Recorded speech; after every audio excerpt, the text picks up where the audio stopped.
Good afternoon. Calling State Affairs to order at 10:06 a.m. Saturday, April 16, 2022. We're in the Max Gruenberg room of the Alaska Capitol, and members present in the room from my right, Representatives Eastman and Story, and myself, Chair Christ Tompkins. And then online we have Representative Vance and Representative Tarr. We may be joined by Representative Kaufman and Clayman in due time, but that gives us 5 members present and a quorum to conduct business. We have 5 items on today's agenda, but before we get there, I want to restate an amendment deadline for SB 161 relating political party definition. Amendments should be submitted by members to Legislative Legal by Tuesday at 5 p.m. and submitted to my office by Wednesday at 5 p.m. this coming week if you seek to offer amendments on that piece of legislation. This takes us to the 5 items on today's agenda. The first is a confirmation hearing for Ole Larson, State Board of Parole, followed by SB 182, a second hearing from Senator Wilson relating to interference with emergency services, followed by Representative Kaufman's HB 316. I believe Representative Kaufman will be online, but Matthew Harvey, his staff, will be here in person, followed by HB 256, Law Enforcement Registry and Use of Force from Representative Tarr, and finally SB 156 relating to COVID vaccines. Senator Reinbold will be here, as well as Kelly Toth, staff to Senator Reinbold. In terms of time budgeting, we'll do the confirmation hearing, and then my intent is to allocate about 30-minute chunks to each of the 4 pieces of legislation for their hearing today, and we should run a little over 2 hours accordingly. So we'll start off with the confirmation hearing for Ole Larson. If you can hear us, looks like you're online, please go ahead, put yourself on record, and maybe give the committee a little bit background about yourself and your interest in serving on the State Board of Parole. Thank you, Chairman. My name is Richard Ole Larson, better known as Ole Larson. I graduated from the University of Nebraska at Omaha with a Bachelor's of Science. I obtained a secondary teaching certification from the University of Alaska at Anchorage.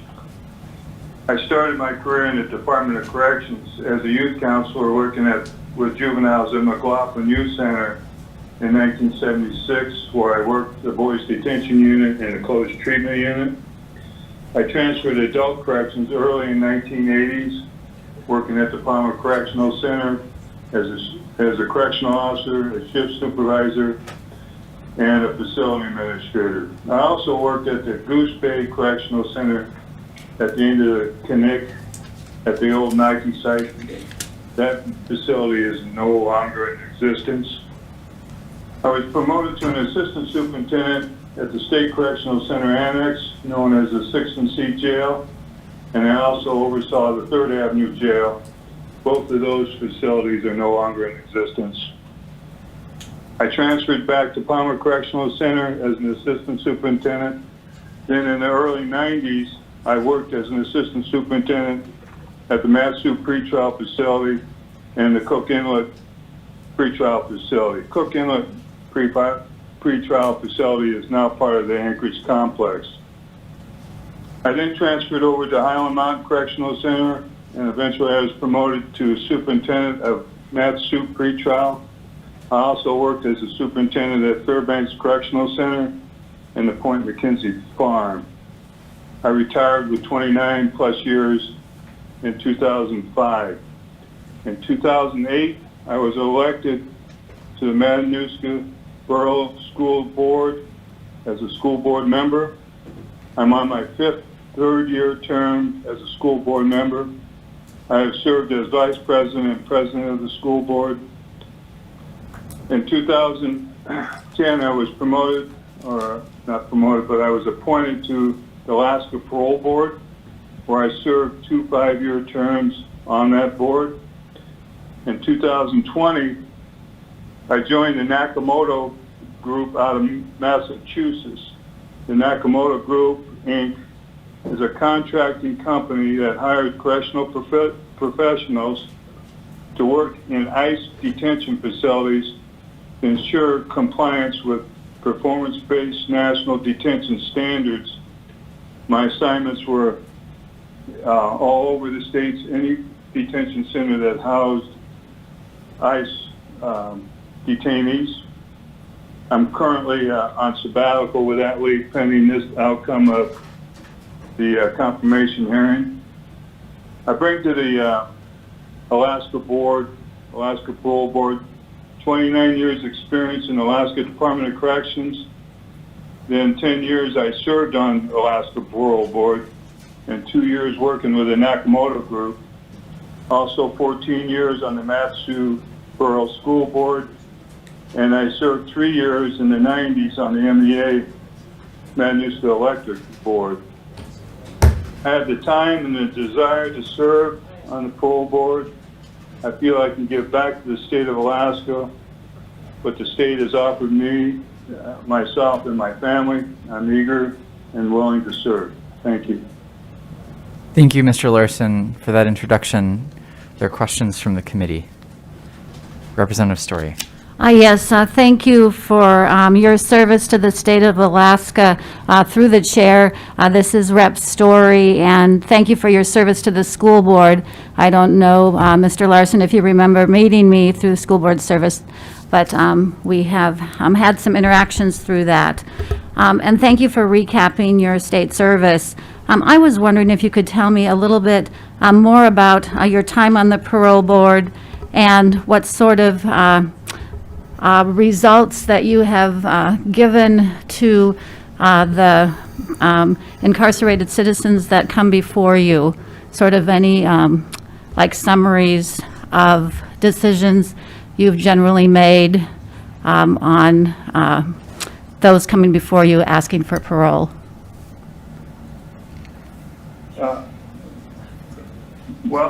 We would receive, when I was on parole board, we would receive their files anywhere between a week and 10 days before. So I would take the file, I would read the file, and they were anywhere from probably half a dozen pages to a couple hundred. And I would read through the files, looking from the beginning of their history, such as their education.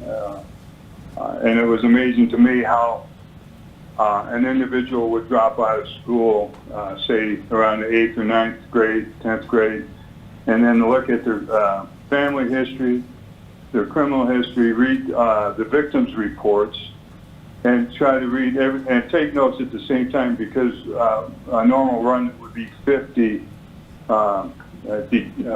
inmates. So I would take notes so I could refer back to them. And the way I look at an individual that steps in front of the parole board is it's their opportunity to sell themselves to the parole board to get a discretionary parole or an early release, especially if it's a person that has been in prison for a lengthy period of time, being 15 to 30 years. It's their opportunity. And to be thoroughly vested in knowing them before they show up, and to find out what they did while incarcerated, programs that they have completed, disciplines that they may have had, and take a look at that person as a holistic, and then decide if they would be a good citizen or a chance that they would not get back into drugs or anything like that or commit crimes. Also, the victims' letters and the support letters take into a big consideration also. As far as the other question you asked, as far as decisions, the decisions are not easy. You have to really, it's almost a judicial type decision to figure out if a person should serve more time incarcerated or be able to get out in society. So sometimes we will put restrictions on them to assure they can work, because a lot of these guys and gals have spent decades in prison, and when they get out of prison, it's pretty unfamiliar and pretty scary and a lot of work. So you try to put the assistance there for them to succeed. Follow-up? Yes, thank you, through the chair. I'm sorry, I'm not understanding the whole process so much. And I'm wondering if there is someone from the Department of Corrections who gives a report to the parole board on their recommendation, if that step happens. Okay, through the chair, what happens is there will be 5 of us sitting in the parole hearing. There will be parole staff, and then a probation officer will be there to present. There will be a probation officer recommendation letter, and then be with the inmate to present during a discretionary. If it is a revocation hearing, which is they violated parole, then they can have an attorney there along with their probation officer to represent them. They don't show up in front of the board without representation, either parole officer, and usually before a discretionary hearing, the parole officer will have a class to tell them what they're going to face in the parole hearing, so they just don't show up totally unaware of what's going on. And then the parole board will ask, the chairman of the parole board will have an opening statement, will ask questions, and then open it up to parole board members for questions to the individual. And then then we will deliberate as a parole board, then deliberates, makes the decision, and brings the inmate back in the room and gives that decision right then and there, and gives an explanation of that decision, either a denial, a continuation, or a release. And if it's a release or a continuation or a denial, the expectation of the board to the inmate what they can continue to work on. And just one more follow-up, if I might. Representative Story. Yes, and Mr. Olson, did I say that right? Mr. Larson, sorry. I knew that wasn't right. Do you find that you make most of your decisions based on, how would you say, based on the recommendation of the probation officer or not? A lot of decisions, yes, are through the chair, are made on the recommendation because the probation parole officer will tell the story through their documentations of the education and the programs they've gone through. It's not all the time true that will happen, because the other criteria that we have to look at is the severity of the crime and the victim's letters and appeals. But the severity of the crime also comes into effect, and the history of the individual. If an individual comes in front of us with a 20-year extended history of crimes that go over those decades, that has to be also taken into consideration, even though they may have gotten the necessary programs to come in front of us. There's a lot to take in consideration in that period of time. That's why it's a necessity for a parole board member to read the files prior to going into that hearing and to know what's in that file. Just one quick thing. I've read files and thought to myself, wow, this person's probably, not a good candidate. Then when they come in front of us, I've turned my whole thought process around because of the way they present and the sincerity of the individual. And that's another consideration, the sincerity. There's a lot of consideration for that individual, because we also got to really consider the safety of the community. We don't want these individuals getting out and going right back into violating the law. Thank you. Thank you. Additional questions? And for those online, feel free to text me and I can try to air traffic control inbound questions. And I also want the record to reflect that Representative Kaufman and Representative Clayman joined us between 10:10 and 10:15 online. Representative Clayman, I have a question. Representative Clayman. So, Mr. Larson, it sounds like you're a new appointment, but you've served on the parole board before? Sure. I served 2 5-year terms from 2010 to 2020. And then we're off for a couple of years, and now you're being reappointed back on. Yeah, through the chair, yes, sir. So I've heard from some constituents and some other folks with concerns that in the last couple of years, and those were times when you weren't serving on the parole board, but there were concerns about the perception that virtually no one was getting granted discretionary parole. And I was curious about your experience with 10 years on the parole board. What is your general sense of how often or infrequent it is that people are actually granted discretionary parole, or do you have a feel for that in terms of that 10 years of experience? During the 10 years of experience I had, I believe our average percentage was around 40 to 45%, somewhere in there, of discretionary releases.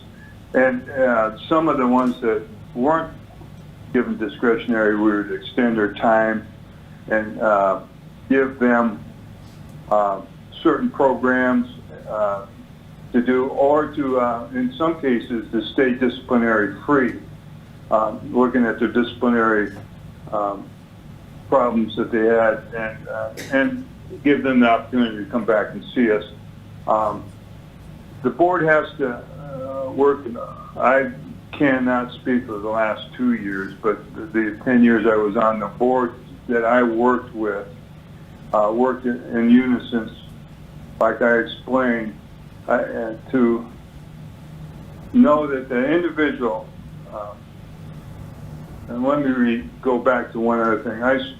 Being in corrections for 29 years and being in a lot of program facilities, we tried our best to make sure that an individual that came into the correctional facility left in a better demeanor than they came in, through programs and through work. And that's what we looked at when I was on the parole board, what an individual looked like coming in and what they would look like if we released them, the chances that we would take to release them. Like I said, the 10 years we were on, we worked as a board, not to look at an individual as somebody that should not get out, but why they should get out. And so they would explain to us and sell them why they would make themselves a good chance for discretionary parole. And then we would take a look at that and discuss it from there. Okay. So I'm not trying to put words in your mouth, but you would look at it from a standpoint of if they make the case, then they should be granted discretionary parole. If they don't make their case, then they're not going to get granted discretionary parole. But you sounds like you approach it with an open mind. If they make the case, then you're going to be receptive to granting parole, as opposed to sort of everybody that comes in front of you. You should almost never allow discretionary parole. You're pretty open-minded about it, it sounds like. Yes, correct. Through the chair, correct. The only exceptions are the ones, again, that may committed such a heinous crime that there would be such an uproar to release them because of their crime. And I can, those are far and few on the exceptions, and they're usually a hideous type of murder, or a series of murders, or a sex offender that is a repeated sex offender, child molester, that type of thing. Then you really have to weigh that. Even though they have done excellent and present themselves well, you have to look at that also. But those are far and few between. Okay. Thank you very much. I appreciate that reflection, and appreciate your answering questions today. Thank you. Thank you, Representative Clayman, and Representative Kaufman, Tar, or Vance. If you have any questions, go ahead and text me, or you can chime in verbally. Just a quick question, Mr. Larson, from myself. I guess from your experience both working within the correctional system and now having served on the board a couple of terms and potentially for a third term, could you comment or reflect on the relative rate of recidivism and reoffense in Alaska or the country sort of more broadly relative to elsewhere in the world, to the extent that you're familiar with that? Okay, to the chair, yes, because I still read up on a lot of information, and I'm working with this other organization that also deals in corrections. The major issue that I look at and that I see in the state of Alaska is education. Education is the key. If we can keep our kids in school and offer them not only college track, but also career tech opportunities, and mix those to the individual. For instance, if I can just reflect on the school board I'm on now, we've changed the criteria for graduation, where a child, a student has to have a career tech course to graduate, because our superintendent, as well as the studies, show that if an individual has career tech as well as college prep, they're more apt to graduate and be successful. So so the key figure is to keep them in school, keep them out of drugs. I think the worst possible thing is any kind of drug, including alcohol, that gets an individual hooked. And if they get hooked onto it, the major issue to get them off is programs and the support network. I think the state of Alaska is suffering tremendously through a lot of drug addiction, heroin and fentanyl.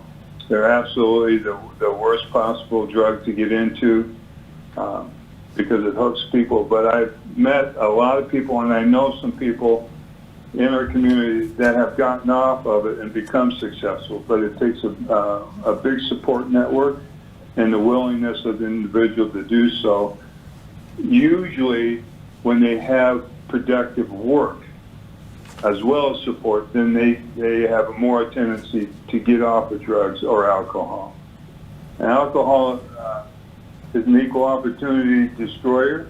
It can destroy people no matter how rich or how poor. It's the same thing with any other drug, including prescription. And I appreciate that answer, Mr. Larson. I think that, is all very relevant and speaks to relative rates of offense and maybe to some extent to criminalization. But I think what I'm particularly interested in is recidivism and reoffense. So after someone has exited the correctional system, the rates of reoffense when they're released back to society, and the extent to which you have sort of observations how Alaska, the United States, is doing more broadly on that level, or the extent to which you've encountered that in your career in corrections. I think Alaska went through a period of restorative justice that for 2 years that then was reversed back to normal.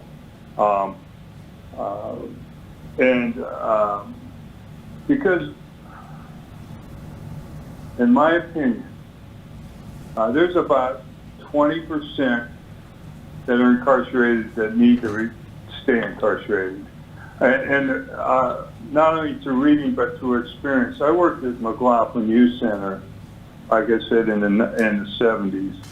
And those kids back then were 15, 16, 17. before I got off the board, I was seeing the same individuals that were now in their late 40s and 50s that had spent 40 years or 30 years in and out of prison, no matter how many programs they took. One individual, for instance, had gone through 5 drug and alcohol treatment programs, and when he came up in front of the parole board, I always, when I run into a kid that I've known at McLaughlin, I always ask him if it's all right if I stay on the board because I've known him so long. I asked him I told him he could teach the courses, and why are you coming back again at the age of 53 when I knew him at the age of 16? Why are you back in front of us again? And he virtually said, Mr. Larson, I know the right thing to do, but when I get out, I just choose not to do that. And he was, very honest with the board and very open with the board.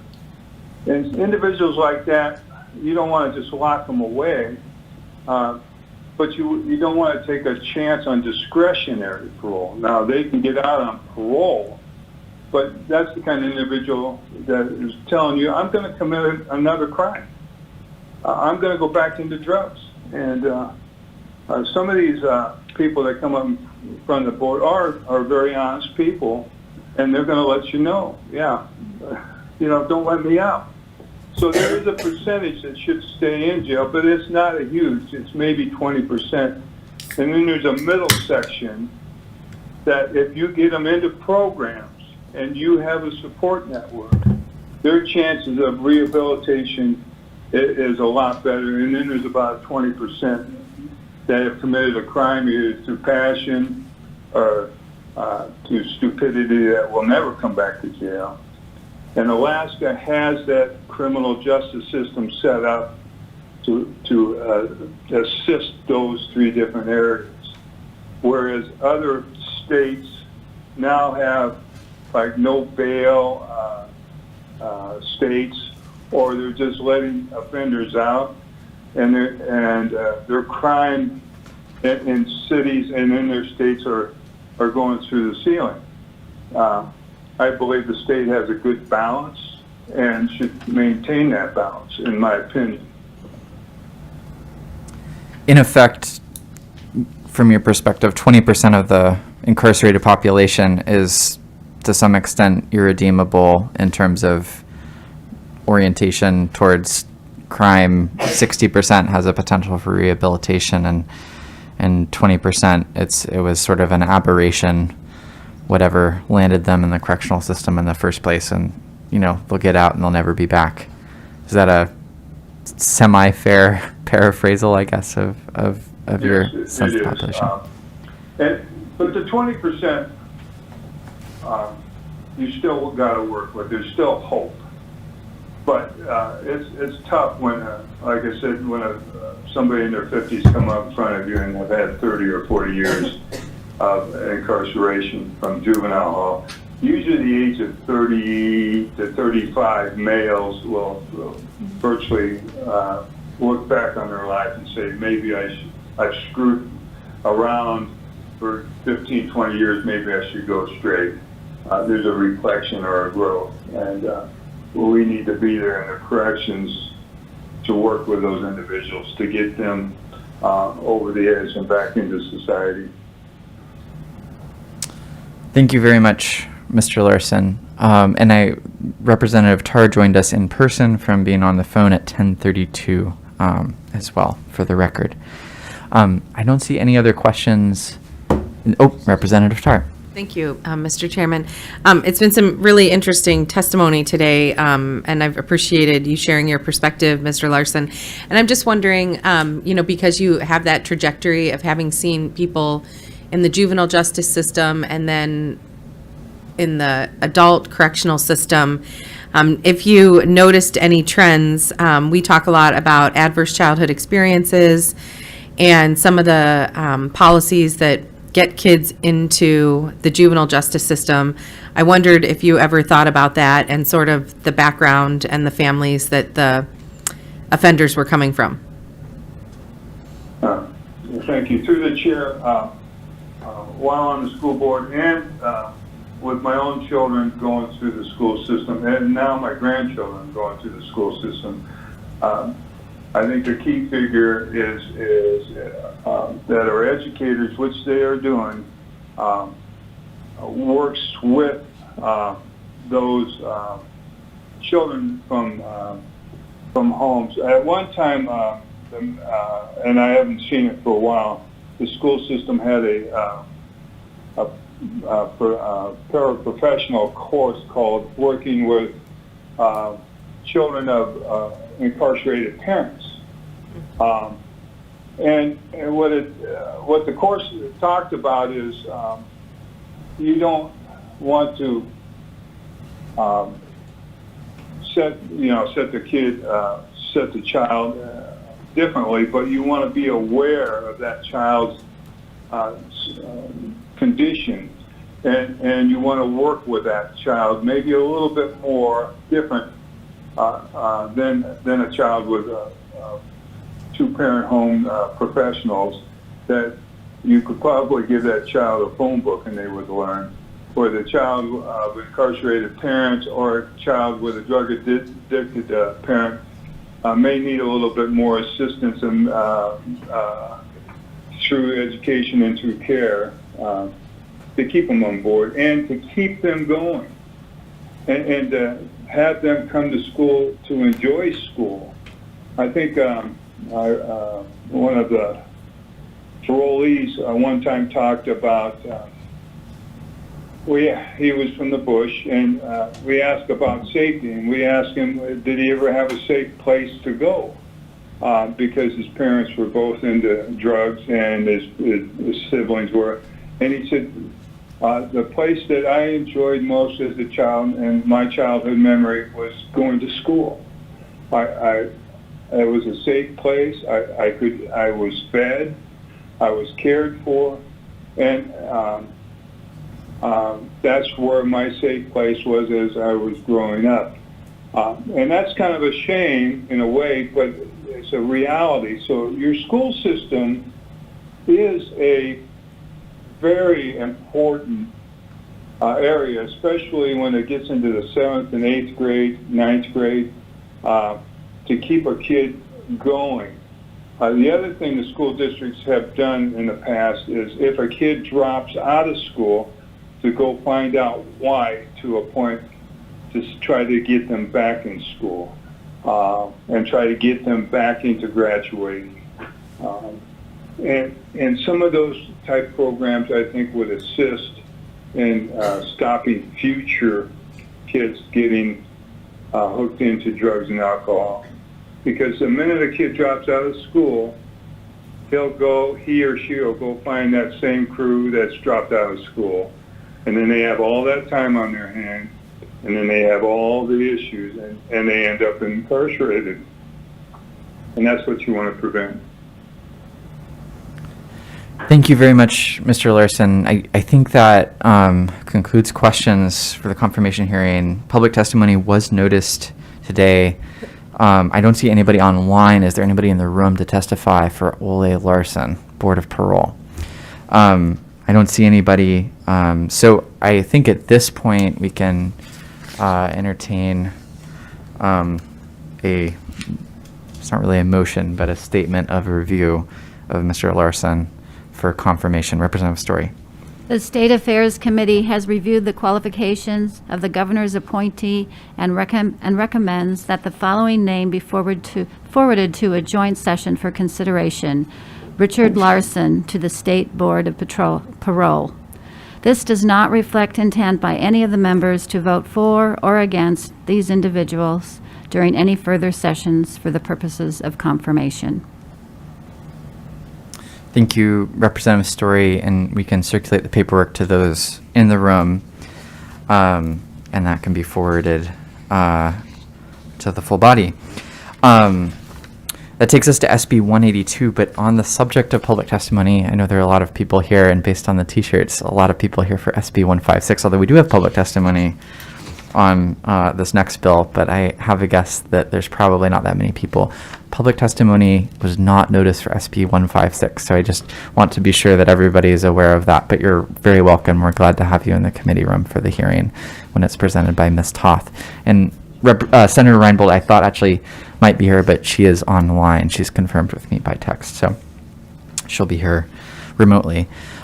Speaking of legislators online, we also have Senator Wilson, sponsor of SB 182, online, and then Ms. Jasmine Martin here in the room. Welcome, Ms. Martin. I think the goal here today is offer you and Senator Wilson additional time to present the legislation and then sort of conclude committee questions and answers. And also available for questions, we have Casey Schroeder with the Department of Law Criminal Division, who just joined us in person. Thanks for being here on a Saturday. And online, we have Joel Butcher, the Alaska chapter of NENA and APCO, as well as Jacob Butcher, Communications Manager for MATCOM Dispatch. And we can dive right in. Ms. Martin or Senator Wilson, any opening comments? Yes, thank you, Mr. Chair. And for the record, this is Senator David Wilson, and I think at the table is before you is Ms. Jasmine Martin. And just want to thank the Senate State Affairs Committee, the House State Affairs Committee for hearing Senate Bill 182 again. Just to give a brief overview, this bill establishes an offense to interface with emergency communications. The statute would only apply when a person repetitively calls 911 to report something that they know has already been reported, repeatedly calls 911 when there's no emergency, harass or threatens 911 operator, or disrupts communications between 911 operators and first responders. This bill is to give a tool to our first responders to allow our emergency dispatch operators to continually provide safety and to respond to emergencies in a prompt and efficient manner. We've heard lots of comments upon this bill is not to criminalize mental health. We do a lot in our statutes and within public safety to give every exemption we can. We have therapeutic courts to help folks who may be experiencing mental health situations and need a little bit of assistance to play within their guidelines of our state laws. We allow mental health first aid and other types of trainings to our law enforcement officers so they know how to deal with people that are maybe handling types of crises. We also allow, last session we passed laws to allow folks who may have a hidden disability to display that on their driver's license. So when given ID to law enforcement, they can be more aware of those situations. And we have current legislation pending in the building to allow for mobile crisis response teams and units. This is just a bill to give folks a tool to allow emergency communication operators and dispatchers the opportunity to continually to provide safe and effective tools within their traits and to allow an opportunity to stop this harassing and disruptive behaviors to allow them to continue to do their jobs. And with that, I'll stop and allow for any questions. I'll allow Ms. Martin to correct anything I may have said. Ms. Martin. For the record, Jasmine Martin, staff to Senator Wilson. I don't necessarily have anything to add to that. That was a great introduction. Great. Thank you very much, Senator Wilson and Ms. Martin. Any questions from the committee for the sponsors? We also have public testimony, so we can dive into that quickly, but Representative Story, do you have a question? Yes, thank you. Through the chair, Senator Wilson, I'm concerned, as we talked in the first hearing, about that the bill does not mention anyone with dementia issues or developmental disabilities or behavioral health issues who repeatedly calls in. And I'm wondering why there is not a reference to anything of that nature in the bill.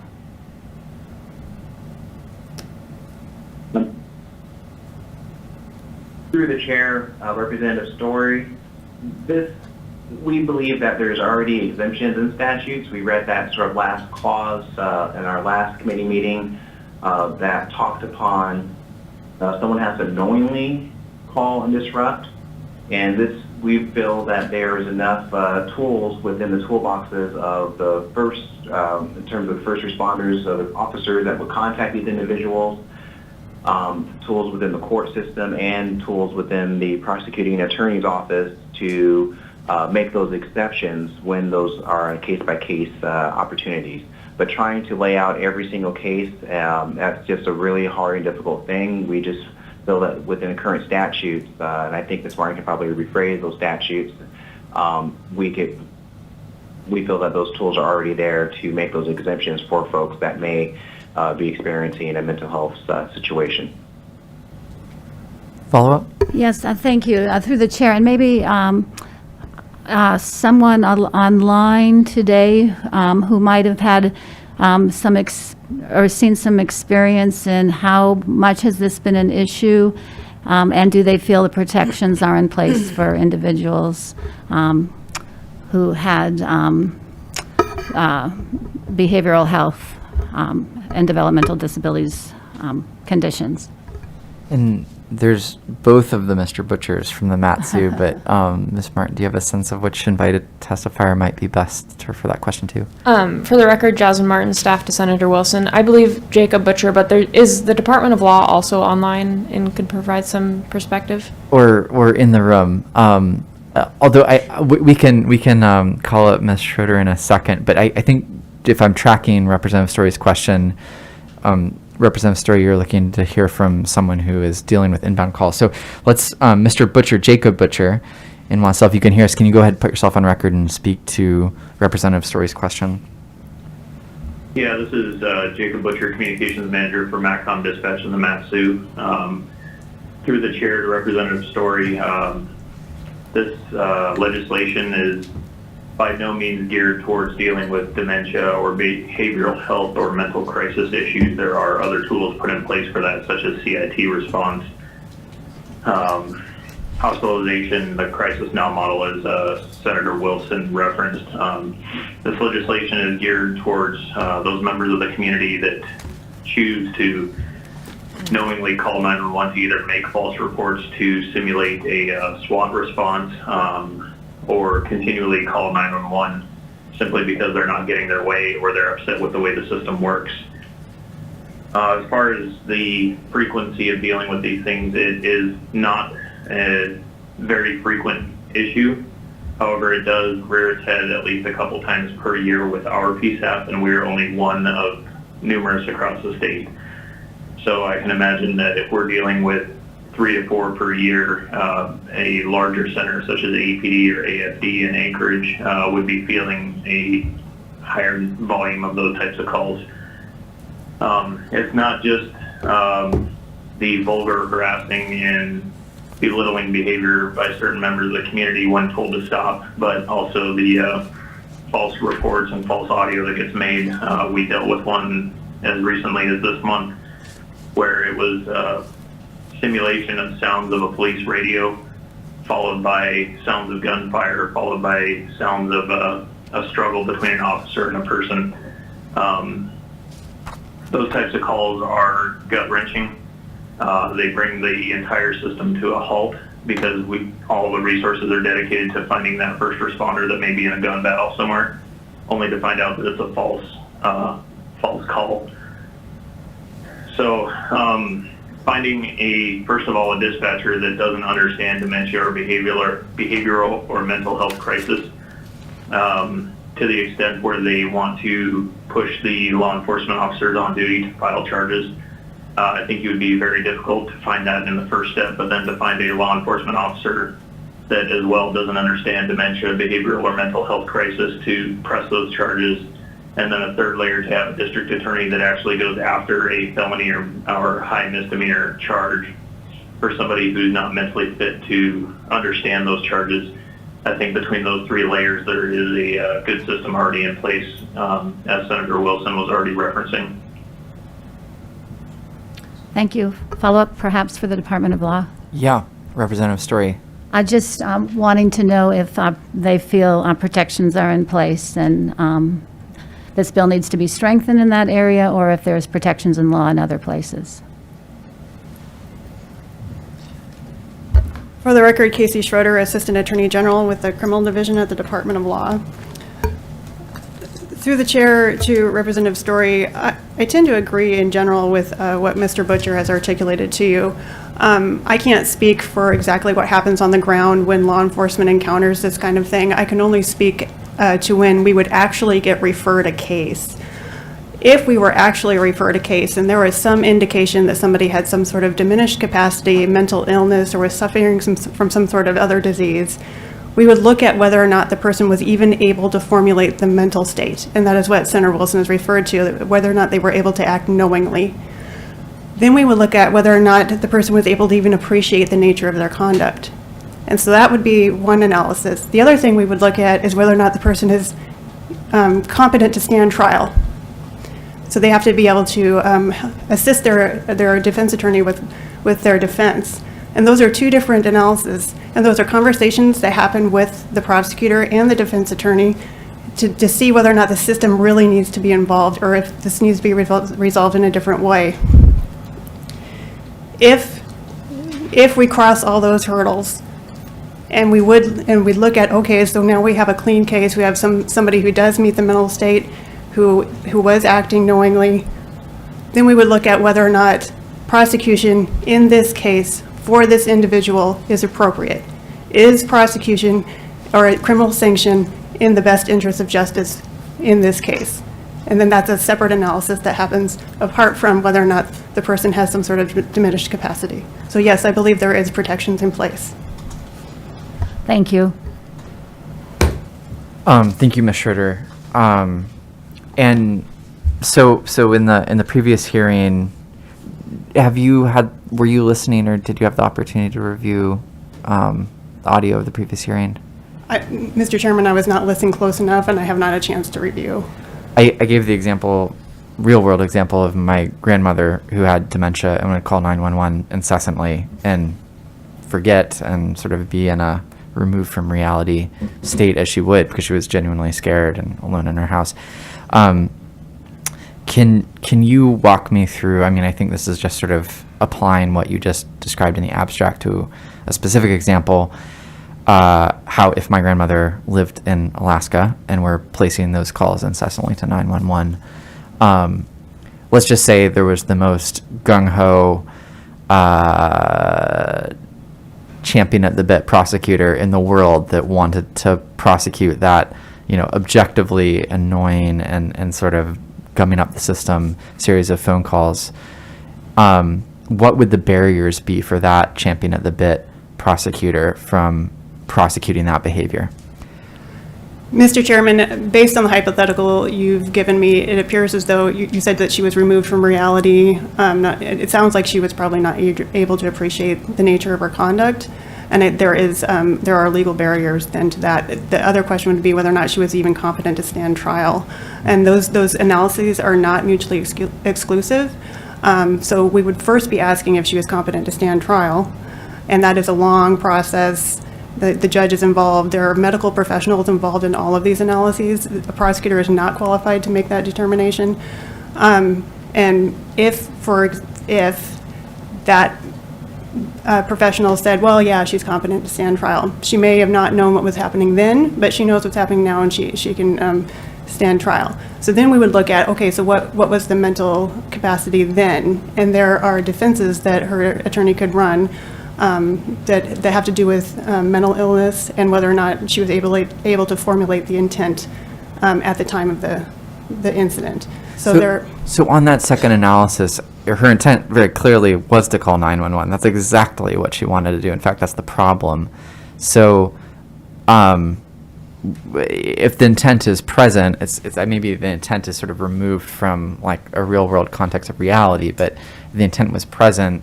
She was very knowingly wanting to call 911. That was the problem. It's kind of a circular thing I'm getting at, but would you be able to speak to that? Yes, Mr. Chairman, there are a couple of defenses that can be run. I think what you may be describing is more closer to, so you're assuming that she was able to formulate the mental state. So she knowingly called 911 repeatedly. Then we would look at whether or not she was able to appreciate the nature and quality of the conduct. And then that's a defense that could be run. by her attorney, and obviously they would be bringing in experts to testify to that and all that stuff. But I do want to say that we are really talking in hypothetical land here. We're talking about an A misdemeanor, and in your hypothetical, this is somebody who's elderly and is probably diagnosed with something. I just don't see a lot of prosecutors just really wanting to, thinking that a criminal sanction in those cases is appropriate. Yeah, I appreciate that. At the same time, if that's clearly not the intent, I don't think the law should be criminalizing that behavior and just sort of relying on sort of discretion application. I mean, it's just a lot clearer if we all agree that that doesn't make sense, that the law doesn't criminalize that kind of behavior. So, Mr. Chairman, the defenses I'm describing are in statute, and they're in 1247.010 and 1247.020, and those are defenses that her attorney can run. Okay. And speaking of a misdemeanor or C felony, can you refer for the committee what the sentencing ranges are for those two classes of crime? Mr. Chairman, an A misdemeanor has a sentencing range from 0 to 1 year, and a Class C felony has a sentencing range from 0 up to 5 years as a max. The presumptive range for a first C felony would be 0 to 2 years. Okay. Thank you. Are there fines associated with Class A misdemeanors and C felonies? There are, Mr. Chairman. What are those fines?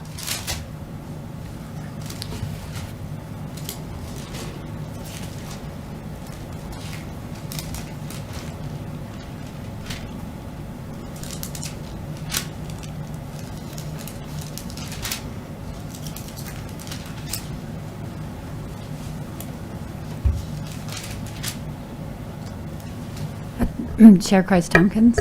Yes, Representative Story. Well, that's been looked up. I kind of have a follow-up to that as far as when that call is made, what is the response and what will immediately happen to that person? Are they arrested at that time? I'm just wanting to know.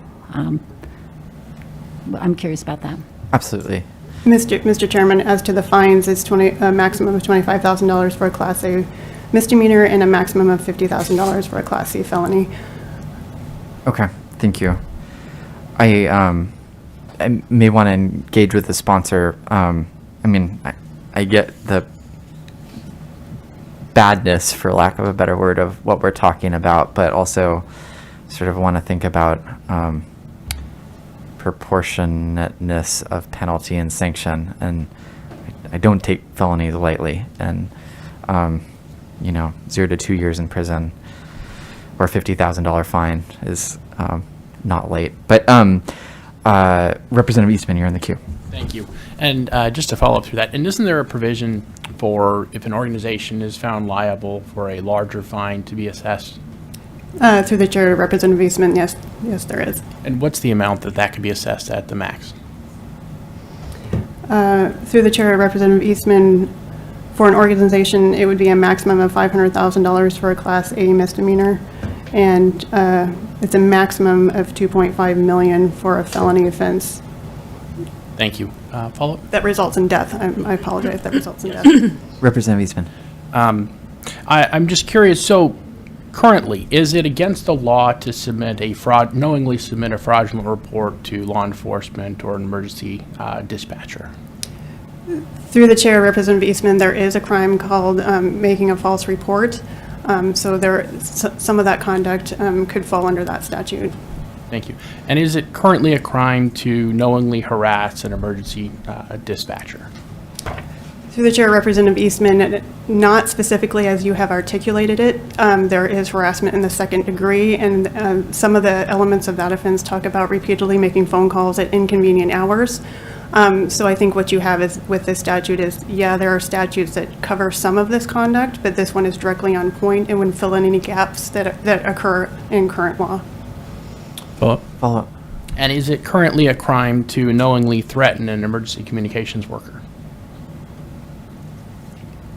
Through the chair, Representative Eastman, that it depends on what it is. It could fall under some statutes, yes. Follow-up? Follow-up. Well, I know there's statutes against threatening people. is there an exception for emergency communications workers so that you wouldn't commit that crime if you were doing it against a communications worker? Through the chair, Representative Eastman, there is no exemption based on the employment, but it does depend on what the communication is. There is a element of harassment that talks about making phone calls that threaten physical injury or sexual contact, so that the type of threat is specific in that statute. Thank you. Representative Clayman online has a question. Thank you, Mr. Chair. I think we can start with Ms. Schroeder, and if somebody else needs to join in, then that'd be great. It seems like the questions that the chair is raising about a person that is suffering from, an elderly person suffering from dementia that is intentionally calling 911 or knowingly calling 911, but for various reasons. I think there's a notion that the fact there are defenses available kind of doesn't address, I think, what is the larger topic, which is somebody in that situation, it seems, shouldn't be getting charged at all, because the notion of what does a family go through and what does the person go through with dementia, I guess they may not necessarily remember what's happening from one day to the next, but the notion of that somebody who's been making repeated calls but suffering that kind of mental illness is then being started through the criminal justice system seems to be, that to me is quite challenging, because I understand the problem of repeated calls, but I also understand with somebody in that situation, even having to get lawyers and go through the whole system is not going to make their condition any better. How do we deal with that? Through the chair, Representative Clayman, I think that goes back to what Mr. Butcher said and what I started out saying. First, the prosecutor would have to even be referred a case. And there has already been testimony that law enforcement receives training on how to deal with people with mental illnesses or diminished capacity. And there are other ways besides referring a criminal case to deal with that. If the case were referred for some reason, those are exactly the things the prosecutor is looking at.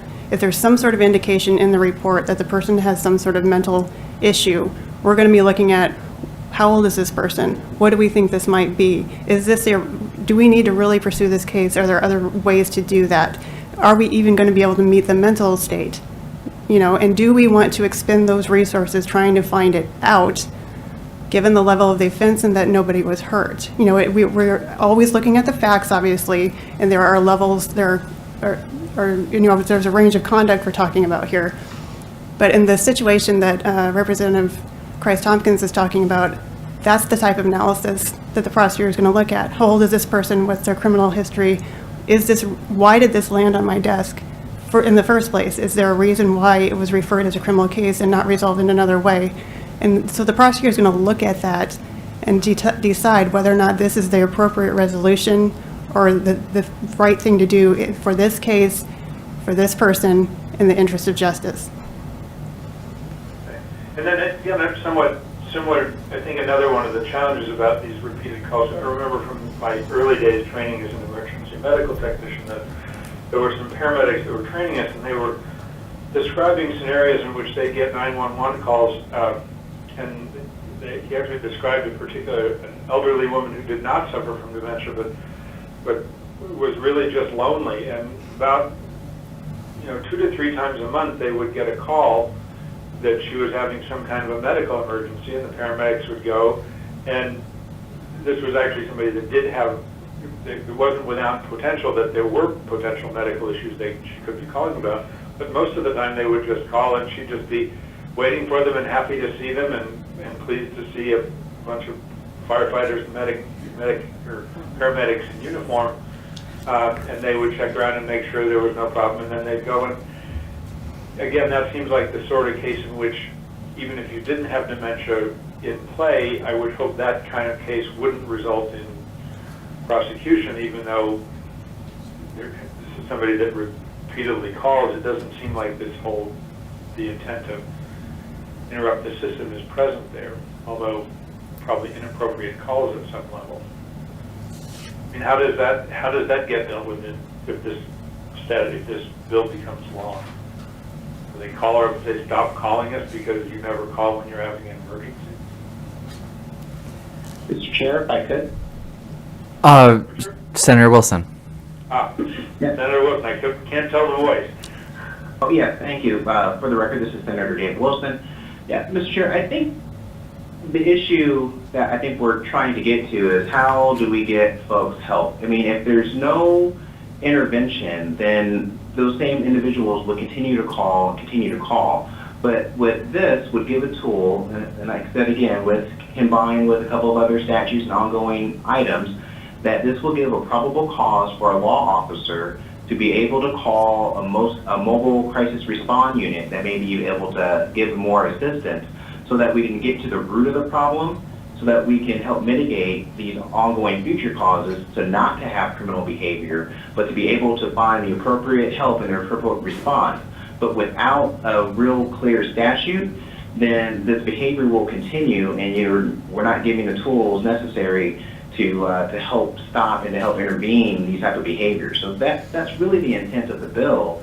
Is we're not trying to criminalize the behavior other than those individuals who send out those false reports like swatting calls, trying to get people to get injured or to intentionally disrupt this behavior. But the cases I think we're talking about, this will give them the tools necessary to be able to respond to that help and to be able to get a first responder or be able to notify the family or to be able to get a little bit more intervention that law officers would not have the necessary time to do, but maybe having those crisis interventions and those behavioral health specialists be able to respond to those individuals, which give them the better tools so that they can seek that help and so that we can get them on a better path to be more productive citizens.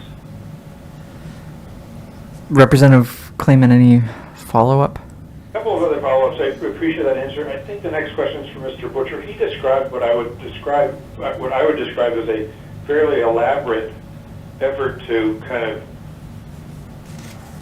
create a scenario on the phone that sounds like a real emergency that took more than just sort of somebody calling up repeatedly, but somebody actually getting sounds and getting noises and getting somebody else on the phone screaming or all the pieces. But how frequently are people actually calling with really, for lack of a better description, really a fraudulent call where they're trying to create the impression there's a real life emergency when in fact there's not?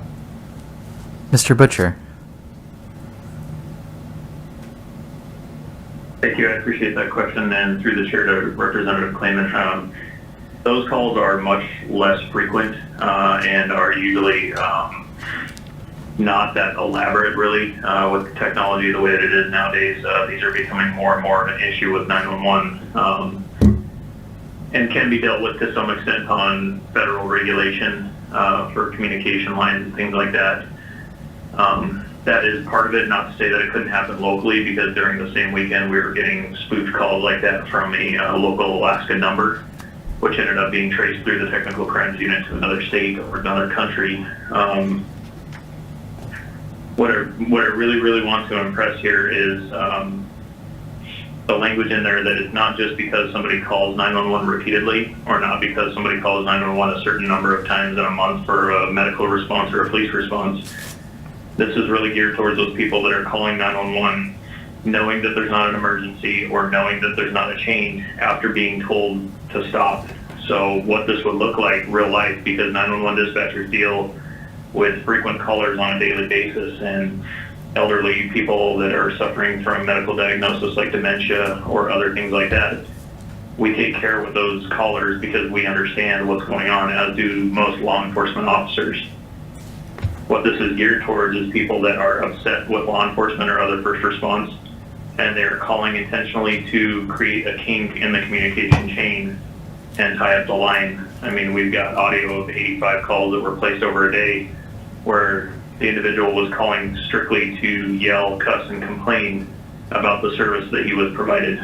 Now, from a personal experience of the harassment charges and threats and things like that, one example that I personally dealt with back in 2009 was over 100 911 calls that were extremely vulgar and profane to the other female dispatchers in the room.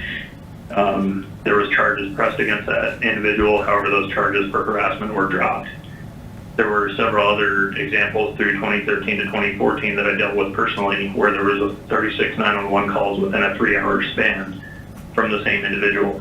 Now, to file a harassment charge on these individuals, I, as an emergency dispatcher, have to step out of my role as an emergency dispatcher, put on my citizen hat, and file a misdemeanor committed outside the presence of a law enforcement officer complaint, which can then be pressed as me as a citizen pressing a charge against another individual that's a citizen.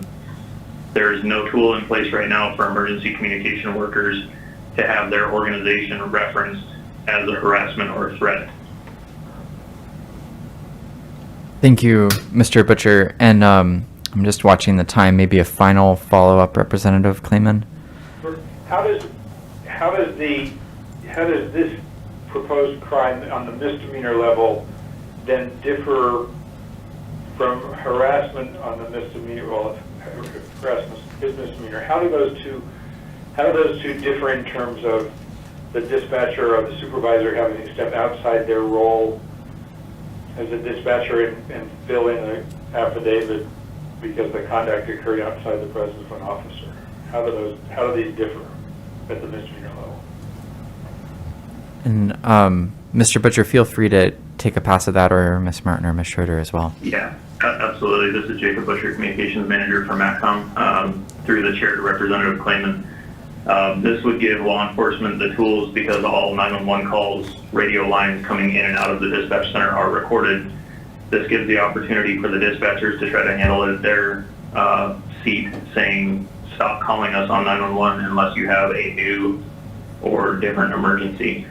After the way this would actually play out in real life is the dispatcher would tell the caller that if they continue to call, it would be passed to a law enforcement officer, which could then review the audio, review the circumstances, and normally what would happen is the law enforcement officer would make contact with the individual over the phone and tell them from a law enforcement stance, you need to stop calling or you're going to be charged criminally.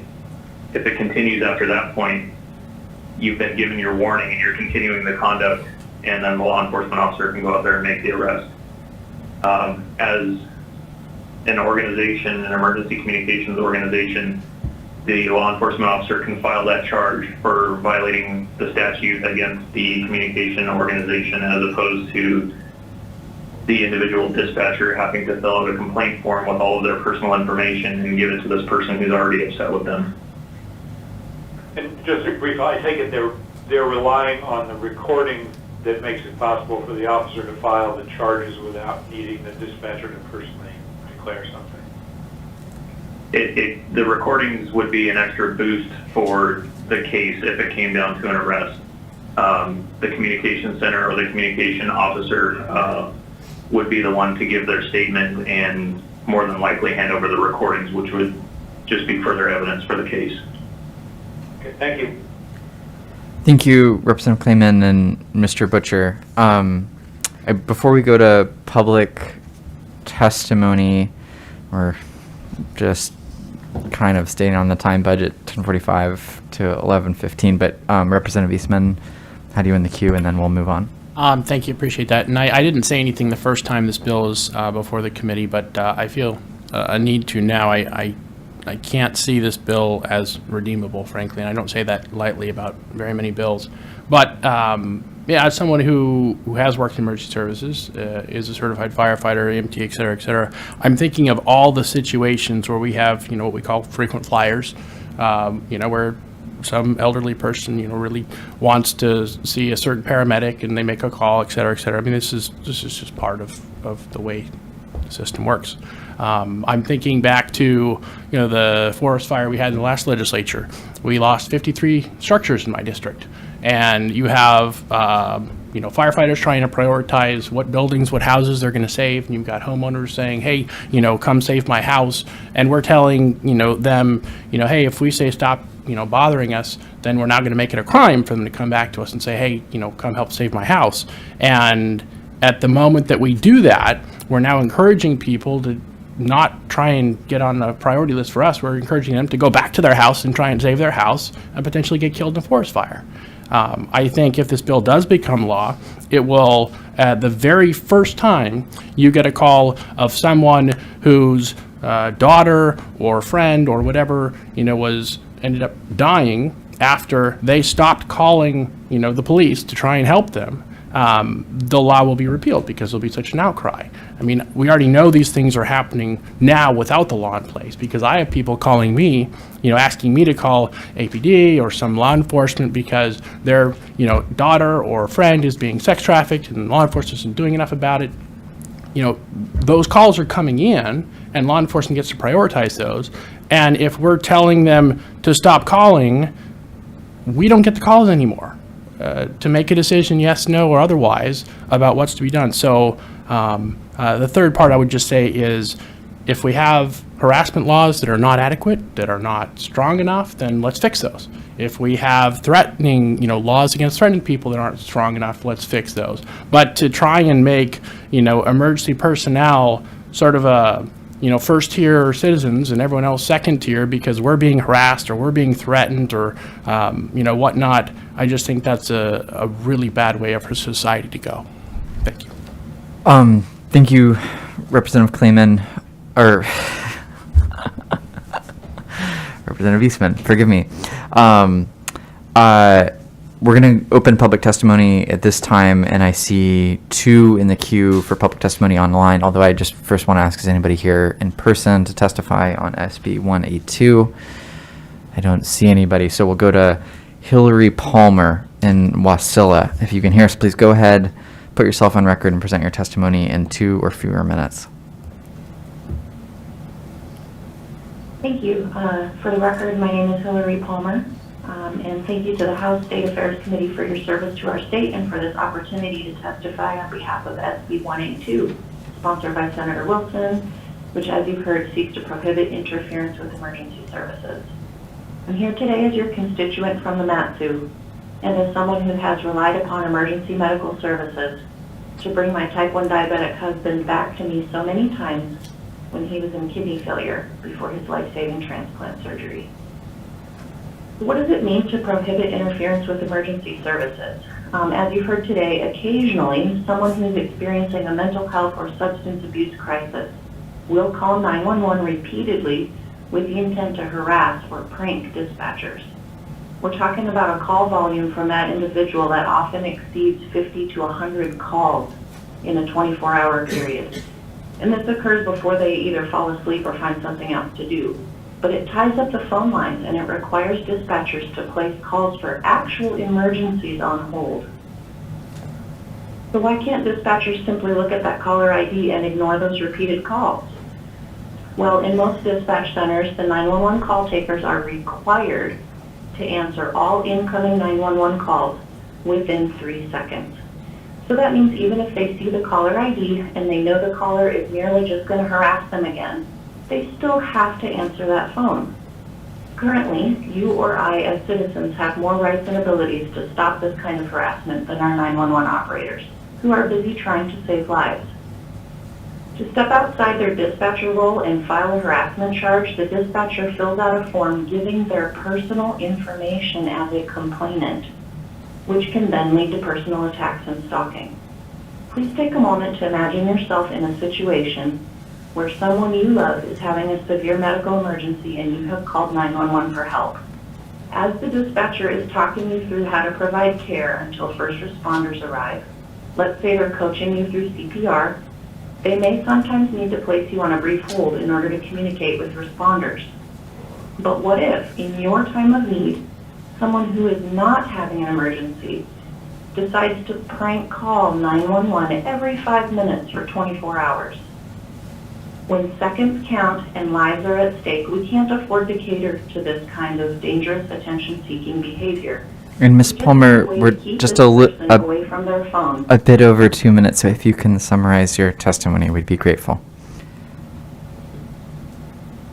We're just asking for you to help ensure dispatchers can do their jobs, so they can be the calm voice in your moment of chaos. Please support this bill so that Alaskans will never have to wonder if the outcome for their loved one would have been different if only 911 professionals were free to perform to the best of their abilities. Thank you. Thank you very much for taking the time to testify. And next in the queue, we have Mark Pearson in Soldotna. If you can hear us, please go ahead, put yourself on record, and present your testimony. This is Mark Pearson. I'm president of the Alaska Peace Officers Association. I represent 800 members in our association of law enforcement officers and other members of the law enforcement community throughout our state. We would recommend supporting this bill as it addresses the issue of dispatchers having repeated harassment phone calls that can only be dealt through harassment or other statutes that don't directly address the issue that this bill will address. As Representative Eastman mentioned, the other alternative fixes that aren't to fix this is why SB 182 is needed to address that loophole that 911 operators can, with limited staffing and overwhelming calls, take care of those that need to be taken care of in a timely emergency situation and address those that want to make repeated harassing phone calls, taking away time from those in time of need, and address what needs to be taken care of appropriately as this bill will address. And we support it as APOA members, and would encourage you to pass this legislation to eliminate that loophole and strengthen our 911 workers in their job that they have. Thank you very much, Mr. Pearson, for your testimony. And I don't see anybody else online, so we'll set aside SB 182 for further consideration. Thank you very much, Ms. Martin, Ms. Schroeder, for being here, and Senator Wilson for being online and presenting the legislation. We're slipping a little bit off the 30-minute per bill pace, so and I'm going to close public testimony for SB 182. For HB 316, we have Representative Kaufman online, and I'm going to take a brief eddy to see if Staff to Rep Kaufman, Matt Harvey, is nearby.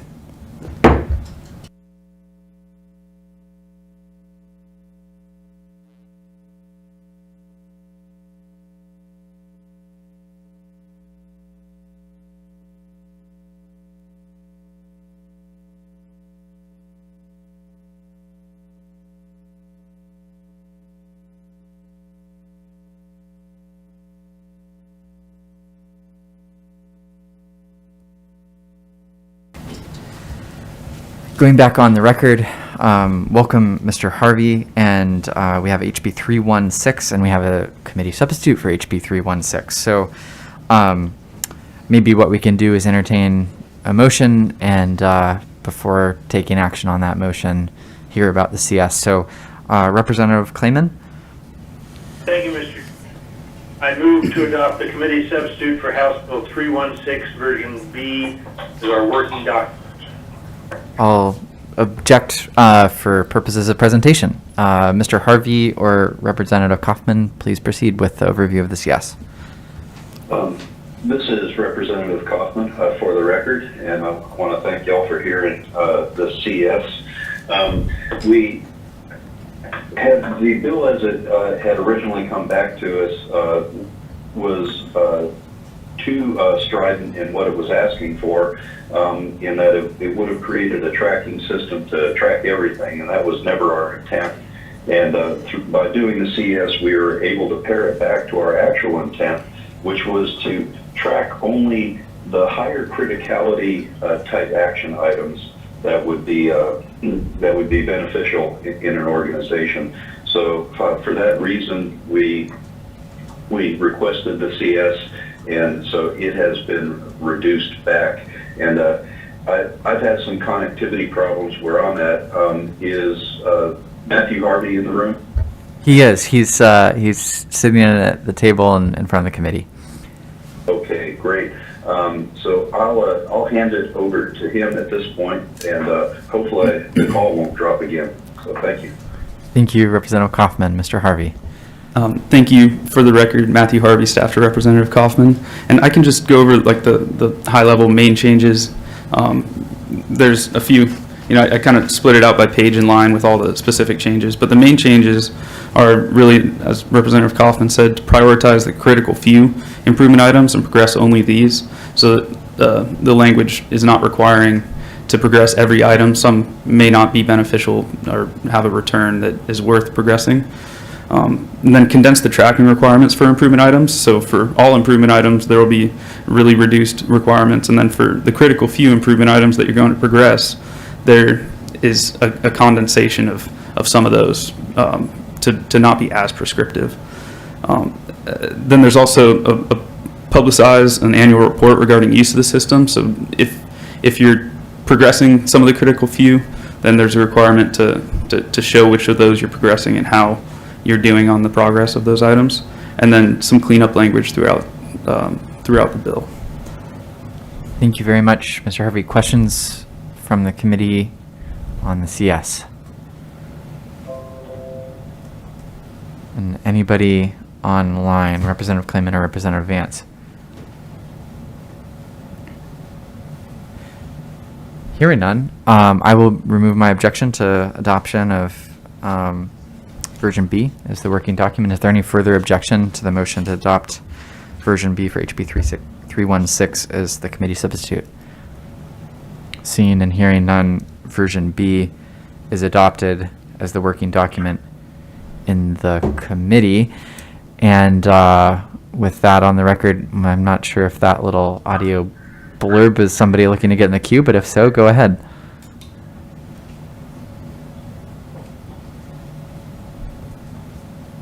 I'm sorry, this is Representative Kaufman. Could you please repeat that last bit? Oh, I wasn't sure, Rep. Kaufman, if that was a member, Representative Clayman or Representative Vance with a question, but it sounds like it was not. All right. Okay. Well, hearing no questions. If I could comment. Yes, please do, Rep. Kaufman. Thank you, and I'm sorry I had to call in for this. It was unavoidable, but we received the fiscal note on this, and what we believe happened is that they did it to the original document as written, which wasn't what we wanted. So it has quite a significant fiscal note, and so we'll work on getting that updated. We believe either through misunderstanding or perhaps referencing the previous bill for the fiscal note that we ended up with the indeterminate fiscal note that we have, but the scope it describes is beyond what we were hoping to have. Thank you. And has there been any dialogue with the executive branch about the relative order of magnitude of what a fiscal note for the CS might be? For the record, Matthew Harvey. Yes, we met with OMB previously, and that was before we had the CS back.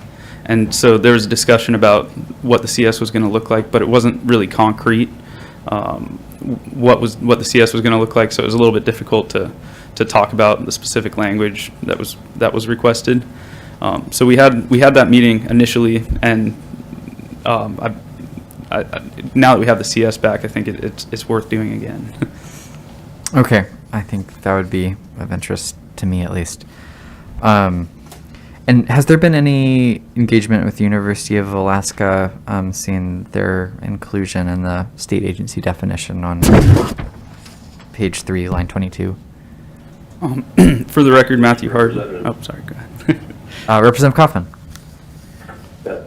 I'll hand it to Matthew in a second, but we had previously met with the university chancellor and had discussed in general improvement processes. So it sounds like part of their overall move to, into a continuous improvement process. Like this is something, in my sense of it, if they're doing it on the scale of what they've been discussing, they'll have something like this in play. And to you, Matthew, thank you. Mr. Harvey. I think that kind of sums up what I was going to say, but basically they are doing this already, and there's some, like the university is a good example of people who, and that already have something like this in place where it's kind of like a plug and play, where it's just putting it into a standardized format that can be managed across all the agencies. So they're kind of a little bit ahead of the curve of some agencies. But to what Representative Kaufman said, we had talked generally about it with them previously. Are there any other states with such a tracking system? To the chair, the Washington has a group that's kind of like a project management office for improvement projects, which is much more than we would like to do. And then probably the best example is the GAO at the federal level, which again is built out more than we would like to see, but it has on GAO.gov, there's an action tracker that tracks audit findings and findings based on other reports and publications. They do a lot more at the federal level. But it's an online, easy to access database that it's easy to use and see, and that tracks actions similar to this. Thank you. And I think the last question I've got is in terms of higher criticality. Can you just kind of unpack what at least the intent of higher criticality would be, or maybe some real state of Alaska examples of perceived higher criticality issues? Yeah, to the chair, I guess an example might be Representative Kaufman sits on Legislative Budget and Audit Committee, and there was a thing that we did this year because we saw the accrual of audit findings basically tripling in the last 10 years, and in order to come up with a way to work those off, we worked with Chris Curtis, the legislative auditor, and the legislative budget and audit chair, and the rest of the committee to identify the top 10, as we called it, the top 10 audit findings that could be worked off. And there was, based on how long they were sitting around, the cost impacts, or the kind of the size of the audit finding, and then a few other factors, and came up with the top 10. The first, and we focused on those. We sent letters out to each department asking for clarification on what actions were being completed with regards to those audit findings. Some of them are difference in opinion based on between the auditor and the executive branch, and that's okay. You just define that and set out what a possible action set could be, and then once those are defined, you can agree to move on some of those actions. But on the other ones, the clarification of those actions and kind of raising up the level of those top 10, we've cleared off 9 of the 10. The one that is still on there is a difference of opinion that needs to be worked out separately in a different way. But that was kind of an example of a way to I guess I wouldn't say quantitatively. It was a mixture of quantitative and qualitative ranking of the top 10. But that was an example of prioritizing a critical few and taking action based on those critical few and trying to clear some off. Thank you. I mean, it occurs to me that the real focus here would be agencies, and that's where 95% plus of the action is. And I guess I'll just maybe make that more as a comment, but yeah, I mean, I think the legislative auditor review process on boards and commissions is strikes me as sort of like a very small portion overall, but thinking about how this would apply to agencies is where the meat and potatoes are. But any further questions from the committee? Seeing none, Representative Clayman and Vance online. If you have any questions, going once, twice, thrice, and gone. Representative Kaufman, any closing comments? This is Representative Kaufman. Thank you, through the chair. I just want to thank everyone for hearing this. The intent behind this is to start to try and create some of the utilities that enable organizations to improve.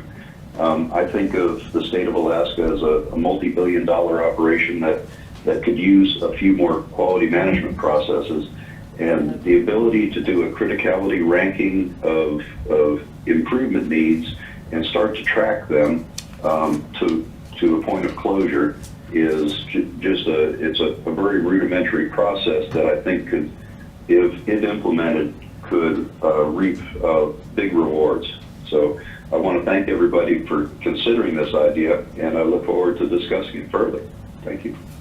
Thank you, Representative Kaufman. And I'm going to set an amendment deadline for HB 316 that parallels the amendment deadline for SB 161, which was restated at the beginning of the hearing. So that's submission of legislative legal Tuesday at 5 p.m. and submission to my office Wednesday at 5 p.m. Thank you, Representative Kaufman and Mr. Harvey. And we'll set HB 316 aside for further consideration. We just clawed back a little bit of time on our time budget. But that takes us to the third item on today's agenda, HB 256 from Representative Tarr, relating to law enforcement registry use of force. Take a brief at ease and get ready for the presentation.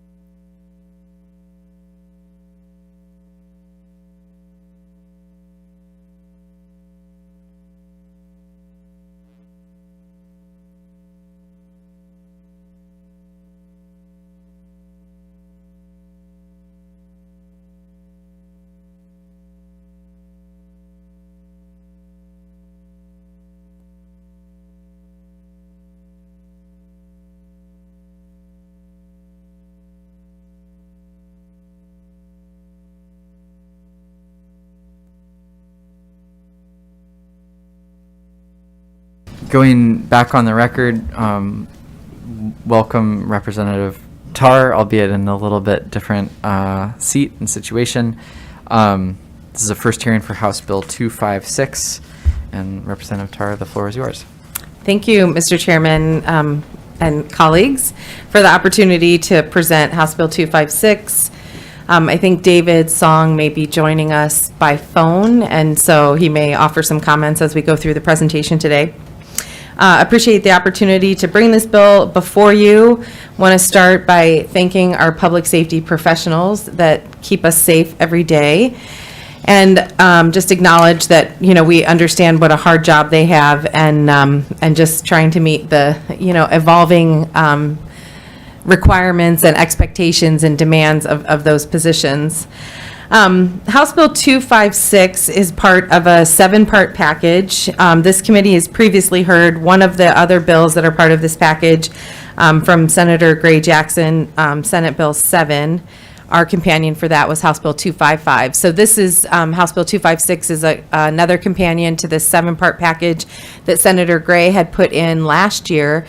And then we were working with her, sort of tracking the progress on those pieces of legislation, and following, the conversation she was having with Alaskans and then folks in the public safety community. And you'll see, some of the letters of support, for example, are addressed to her, and reflect that we've been collaborating on these pieces of legislation. And so this 7-part package they call Turning Pain into Progress, and it represents, the reflection on some of the things that have happened, and, sort of accountability to the public, and trying to strike that balance between providing a lot of support for our public safety professionals, knowing what a hard job they have, and at the same time meeting the expectations about accountability that the public has. For this specific piece of legislation, it does a handful of things. And so this one is really aimed at the use of force reporting. And so there's a few sections that are related to that. One is the part that gives the Alaska Police Standards Council the authority to develop some regulations around use of force reporting. And then also directs the council to maintain a registry of all police officers, probation officers, parole officers, municipal correctional officers, and correctional officers who've had a certificate denied or revoked. This, as I understand it, is largely the practice anyhow, but this would sort of codify that practice and put it in statute. Also, questions that came up around, do we do the same kind of thing if there's someone trying to make a lateral transfer or into Alaska transfer for the same reasons that we might want to have it. And yes, they do look into that. And then the part about the report are the last parts of that section. And then you'll see when we go down to sections 5, 6, and 7, those really relate to the use of force reporting, whether it be from the municipality requiring that they would report to the FBI, or the Department of Public Safety that they would report to the FBI each incident in which force has been used.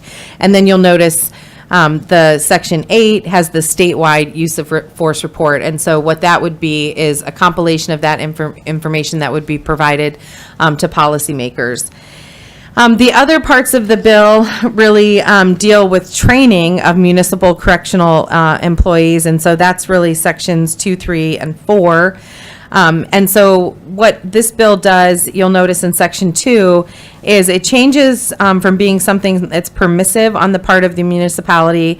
So you'll see the existing language says a municipality that employs a person in a municipal correctional facility may by ordinance require that those persons meet the requirements, and those are the training requirements from the Alaska Police Standards Council.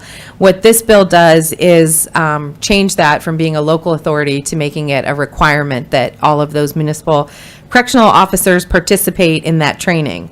The good news about that, and it's reflected in the fiscal notes, is that there's capacity to offer that. And like we find out in bills that we work on sometimes, a lot of what is being mandated or, made official through this legislation is already done in practice.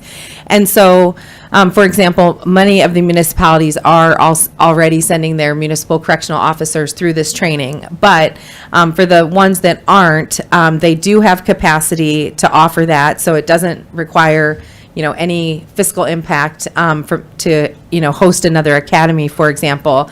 But what we did to be responsive to making that part work is if you look at section 11, where it talks about the transition, and this would be on the section 11, I believe it should be line 11, where it says has 2 years from the effective date of section 9 of this bill. So the requirement for all of those municipal correctional employees to have completed that training is the requirement has been changed to be for 2 years. And so that way, given the existing capacity that exists in the training academies, those folks through that, having that 2-year opportunity will definitely be able to cycle through, make sure we don't miss anyone.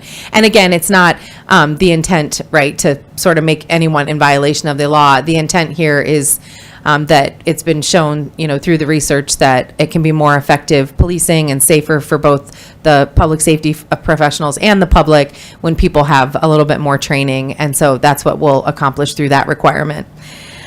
In terms of the use of force reporting, again, also a lot of that already happening among the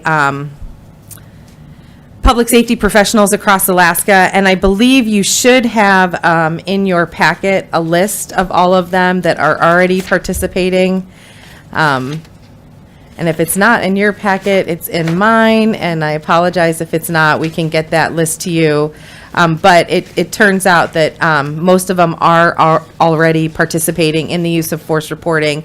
And so, it would just be a handful that we need to cycle into this to bring everybody up to speed, and really the reason that they might not be doing it currently is that this whole FBI use of force reporting is a pretty new system, and so they have been working on a nationwide basis to try and get law enforcement agencies to participate, and it's been voluntary so far, and so. What we're doing, again, is just we would be making it mandatory. Now, in terms of, how this works, and I'm definitely not speaking as the expert here, but what I've learned by working with our DPS and DOC folks and the folks that do the data, for the agencies that are already reporting, I believe it's in the last calendar year, we had 13 incidents to report. And so, it's an infrequent occurrence that the use of force meets the FBI definition. And I believe that handout is in your documents, or I know we submitted that handout to be part of the bill packet. So you can, if you're interested, take a look and get a little more clarity on that. But what we have in terms of who's already doing it, looks like infrequent occurrence, but, they're trying to collect the data to understand better the circumstances of what happens when when there is use of force.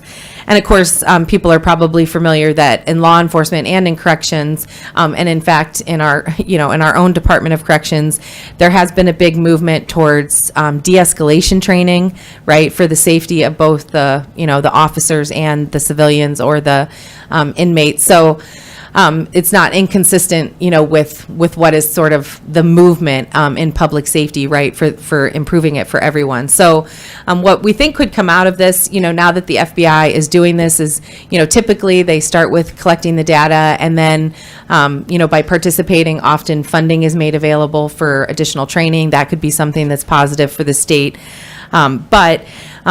The incidents that are reported, what happens at the sort of department level is the officer, fills out an incident report, right? Because they're going to do that to file charges, and, that information is going to be available.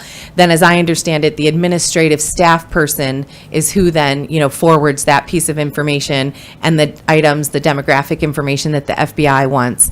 And so we're not taking time away from officers being on the street to provide services. They would function in the same way that they do now. And then, it's the administrative staff person that would then, send that information off. Thank you, Representative Tar. Questions from the committee for the sponsor? Representative Story. Thank you, Chair Christ-Tompkins, through the chair. Rep. Tar, thank you for trying to help Alaska become more a part of what I believe was set up in 2019 from the FBI to give different public safety information if there was an officer who was denied or let go from their force for excessive use of force and transferred to another one. There is a database that would be to apply for another peace officer position, that there is a database available to them. And what I've heard you say is that many of our systems in Alaska are set up to do this. Some are doing it, but this would have all of those shall have to participate in that. And so our smaller public safety officers, what have their comments been on this requirement? Through the chair to Representative Story, we haven't had anyone specifically reach out. The conversation around that was more related to, what would it look like to implement this? And so, I don't know if Kelly from DPS might have something additional and, may be able to share a little bit more. But a lot of the conversation was around, what information is already required to be gathered from each incident, and then, does that information basically mirror the information? And the answer is yes.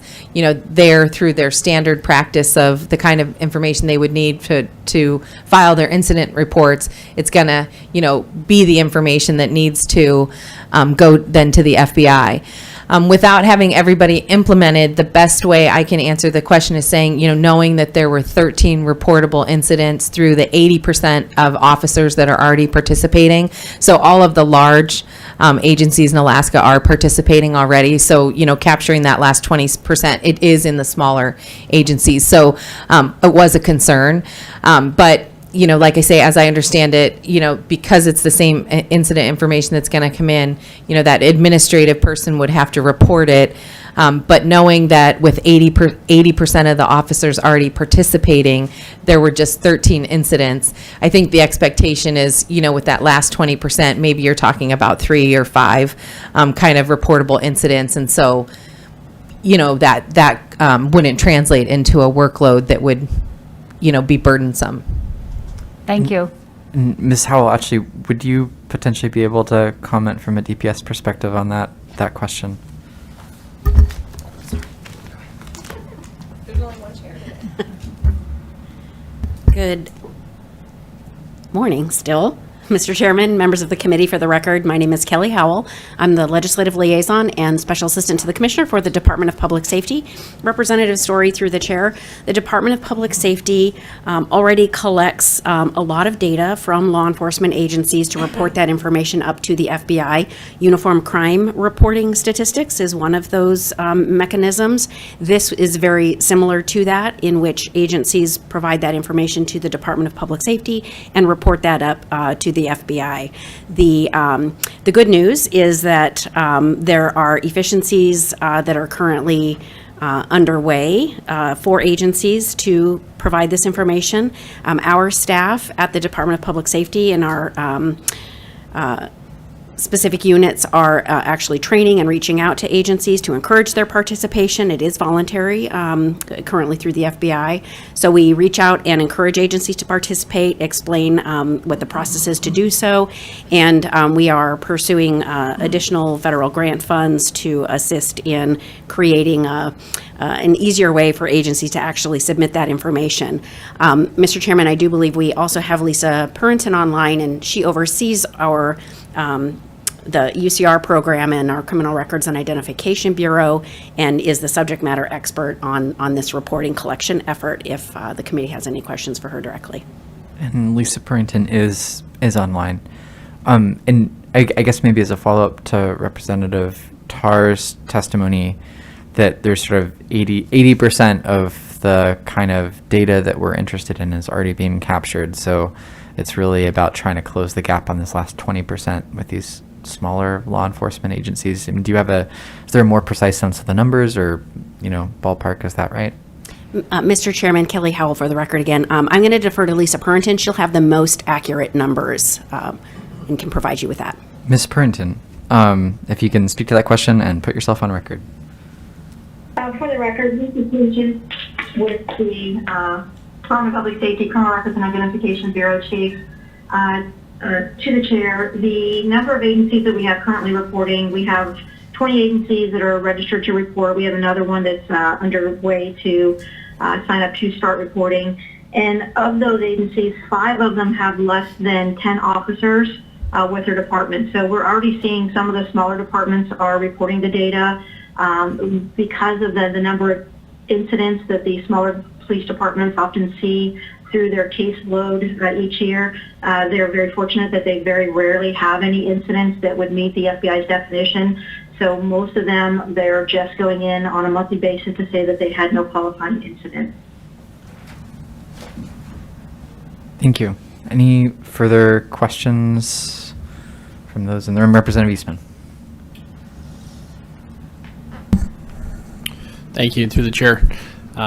Question for the sponsor. Is this a good time to ask that? Yeah, absolutely. Okay. Musical chairs in the front of the room. So there are a few items in the bill I think are worth highlighting. And my first question is the transition employment. Currently in Section 12, you have a requirement if certain law enforcement individuals and correction individuals are going to continue to keep their jobs here in Alaska, they have to complete the requirements in 1865-240 within 1 year time. Otherwise, they can no longer be employed. And I'm wondering, given that we have a hard time recruiting law enforcement correction officers in this state, is it necessary to create that kind of requirement if individuals have been serving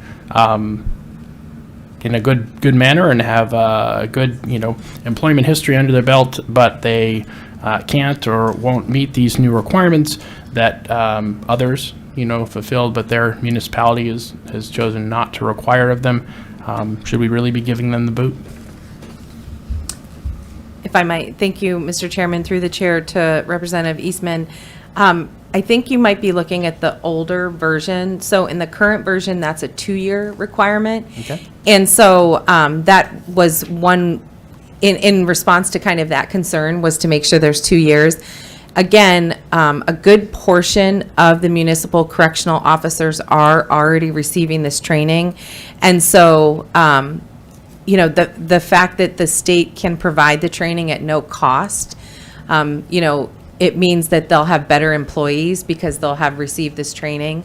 That's the whole point of the training, right, is the benefit that those individuals who have a difficult job, will receive from that. So, there won't be an impact to the municipality in terms of any cost for them to, participate in the training. The state is going to provide that training. We have capacity, so there's actually not going to be a cost to the state. And the way we've ensured that is by adjusting that from 1 year to 2 years. So, I think from our perspective, in terms of what can be gained by passing this legislation and making it a requirement, is that we make it safer for everyone. We know that there'll be a benefit for the correctional officer from having received training, because there'll be a whole lot of skills that they, will develop and skill development that they can be a part of through the training. And then, in turn, that can provide for a safer environment for folks who are in state custody at that time. And so I think really it's a win-win, again, because of the capacity existing, the reasonable time frame, and the benefit you have from having more well-trained individuals. I think it's a good policy call, and that's why we put it forward. And I just was looking in terms of Representative Tar, I'm going to interject. So we're looking at version A of the legislation, and I don't believe I'm in receipt of any CS. through the chair, or Mr. Chairman, there was a committee substitute adopted in the CNRA committee. So we should be working off the CNRA committee substitute. Brief at ease.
Going back on the record, and we have the CNRA CS distributed version /I for those online.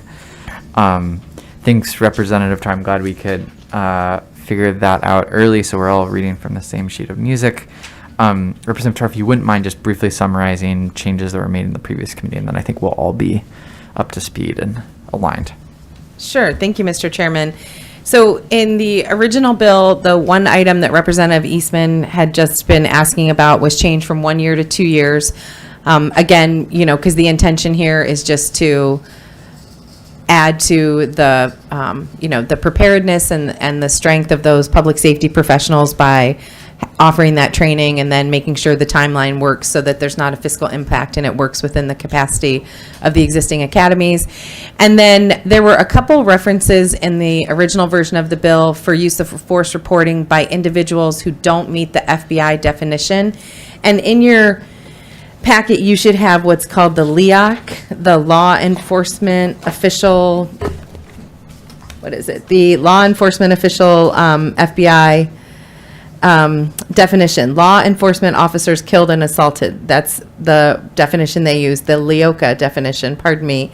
And so there were a couple that we had originally included that don't meet that FBI definition. So essentially what we would have done is said, hey, report this information to the state without any other place to send it. And, what we're trying to do is align this so that all of our public safety agencies are participating in this FBI report of use of force. So remove the references to the village public safety officers for that reason. And then we removed a reference to the Department of Corrections because neither of those meet the FBI definition. So those were the main changes. Great. Thank you very much, Representative Tart. Representative Eastman. Thank you. And to follow up on that earlier question, is it your intent that the requirement for the 12 hours of instruction in domestic violence and 12 hours of instruction on sexual assault, that would be something that could be covered in a standalone program or as part of another program? I know currently there's a requirement that has to be part of basically an academy. But when you were looking at giving this information to, say, those who are no longer exempted as part of the bill, does it have to be one or the other, or it could be accomplished both ways? Through the chair to Representative Eastman, there's no interest in changing the way the academy holds their trainings at this time. We just a few years ago put in the specific training for sexual assault response. It previously just had the domestic violence piece of it. So I think at this point, people are really comfortable with that. And again, a large number of the municipal correctional officers are already participating in this training. What we will do is, scoop in the last bit of them that aren't and provide, make sure that everyone has the training. Follow up. And so as we're scooping up people whose academy that they attended did not include at least the 24 hours required, are we going to require them to go back and take a new academy that has the required instruction in it within that 2-year period or be terminated? Or can they be able to accomplish that training some other way? Through the chair to Representative Eastman, let me clarify. The municipal correctional officers have their own academy. And so I think Ms. Good would be the person who could, I think, elaborate on that a little bit more. So it'll give you the clarity you want between the academy that police officers and troopers attend versus the academy that municipal correctional officers attend, because they're two different ones. My interest is in this 2-year requirement that we're talking about, and whether or not an individual, maybe they attended academy out of state, they're coming in as lateral hire, for whatever reason, they're older, they went through the program before this requirement was required, and now they're looking at keeping their job or losing it, over those 2 years that we're going to give them. I'm wondering, how flexible can we be in allowing them to meet this new requirement, which previously they were exempted from? Through the chair to Representative Eastman, this is going to apply after the effective date of this legislation. And so for those individuals, hired after the effective date of this legislation, they'll be required to participate in the training academy as prescribed by the new law. Follow up. So the intent is not to go back and sweep in people who've already been hired? Through the chair to Representative Eastman, I don't believe it could be done in that way because, it will apply after the effective date of this legislation. So, once it becomes the law, then the department would, enforce that requirement. But prior to that, there's no law to enforce. In terms of whether there are any ongoing training requirements for the municipal correctional officers, and what might happen at a future point in their career as a correctional officer, perhaps Ms. Good would have something to add that I'm not covering, if that's what you're interested in. Last follow-up. Representative Eastman. On this topic, so I don't understand why we have a 2-year requirement to go back and catch somebody up if we're not catching anybody up, and it only applies to people who are going to be hired in the future. Through the chair to Representative Eastman, it's very typical that we just have the laws that we pass be, enforced after the effective date of the legislation. Again, in terms of continuing education requirements, for any of our professionals, that could be an issue. It's often been of interest to me that our public safety professionals don't have any continuing education requirements. But for this particular, basically you're drawing a line in the sand, and then you're just saying from this point forward, our new policy is going to be that all municipal correctional officers will participate in this academy and receive this training. And, that's we're moving forward. And Ms. Good, would you potentially be able to speak to this issue?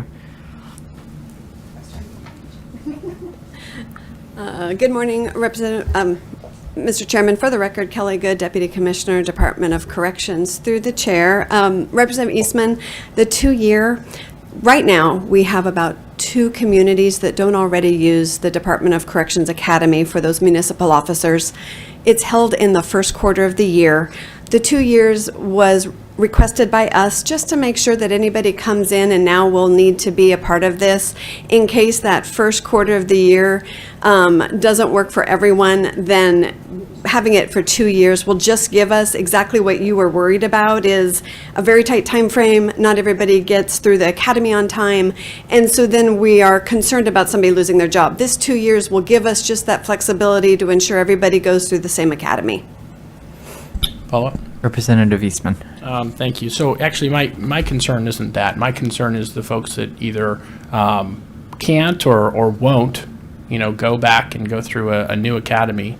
And if our purpose and our intent is not to go back and sweep up people who are currently hired, then I think we should probably change the language which currently says each person who on the effective date of Section 9 of this Act is employed, present tense, has 2 years from the effective date to comply with the requirements. If that's not what we're trying to do, then we should change the language. Through the chair, Representative Eastman, so that's how I read it too. I would say that those two communities would need to have their folks attend the DOC Academy within 2 years. So yes, this is a policy call, absolutely, between you and the sponsor of the bill.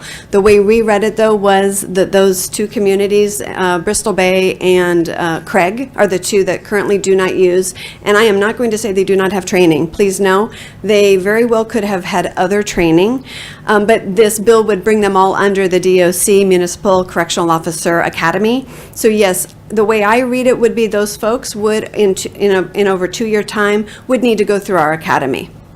Thank you. Okay. Thank you, Ms. Good. Let's see, and for anybody online, Representative Vance, Kaufman, or Clayman, please text me if you'd like to get into the queue. Additional questions for the sponsor, Representative Eastman. Thank you. So in Section 1, we're talking about basically the council is now making recommendations and going to be putting forward requirements, it looks like, regulations that any incident in which an officer uses deadly force or prepared to use deadly force is now going to be reported. And I'm trying to look at this from the perspective of a member of law enforcement and particularly looking at this, who prepared to use deadly force. You have to report whenever you prepared to use deadly force, and that seems very broad. What do you mean, or what's the intention behind the preparing to use deadly force? Whenever we go on shift, we load our weapons. Is that preparing to use deadly force? If you're going to the range and training to use deadly force, is that preparing? Or is there something more narrow that we're thinking about here?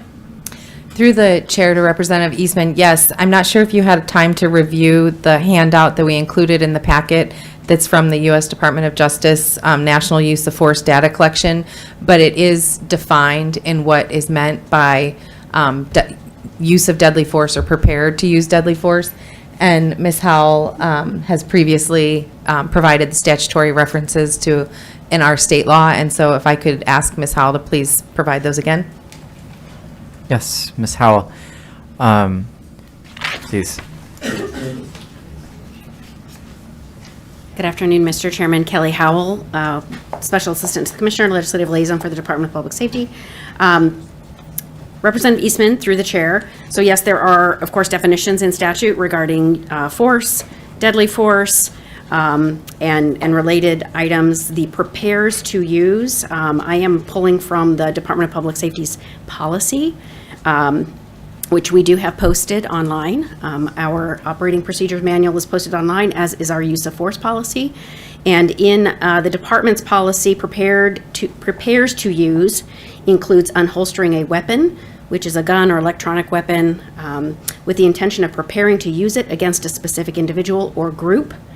Unholstering a weapon and directing it towards a specific person or group, even if that person is not aware of this action, requires a use of force report.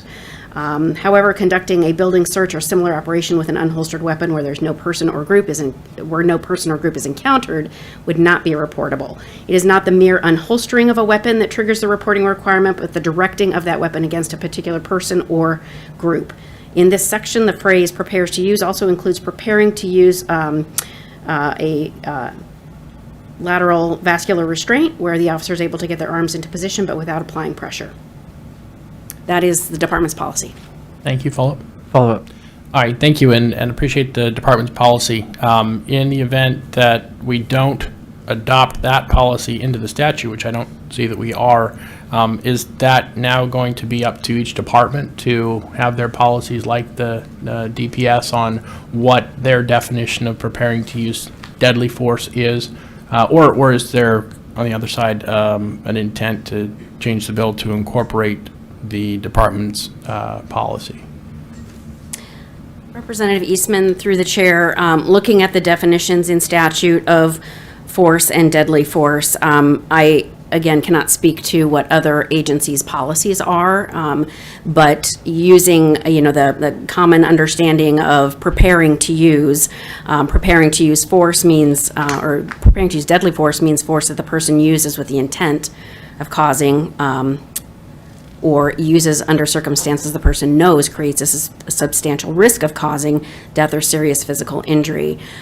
So preparing to use force or deadly force, I think, again, I don't know whether agencies, I'm assuming agencies have this in their policies. I can't speak to that.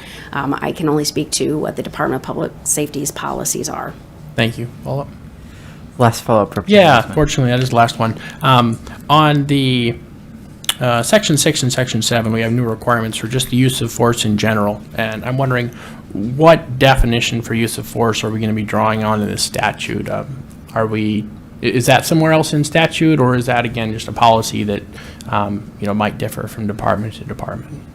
Representative Eastman, through the chair, force and deadly force are both defined in statute under 1181-900. I read a bit from the deadly force definition, but I will read 1181-928. Force means any bodily impact, restraint, or confinement, or the threat of imminent bodily impact, restraint, or confinement. Force includes both deadly and non-deadly force. So the use of force is referencing the statutory definition under 1181-900. Thank you. And Ms. Howell, does the agency have a position on this legislation? Mr. Chairman, let me I actually had something prepared. You'll give me just a moment to get my papers in order.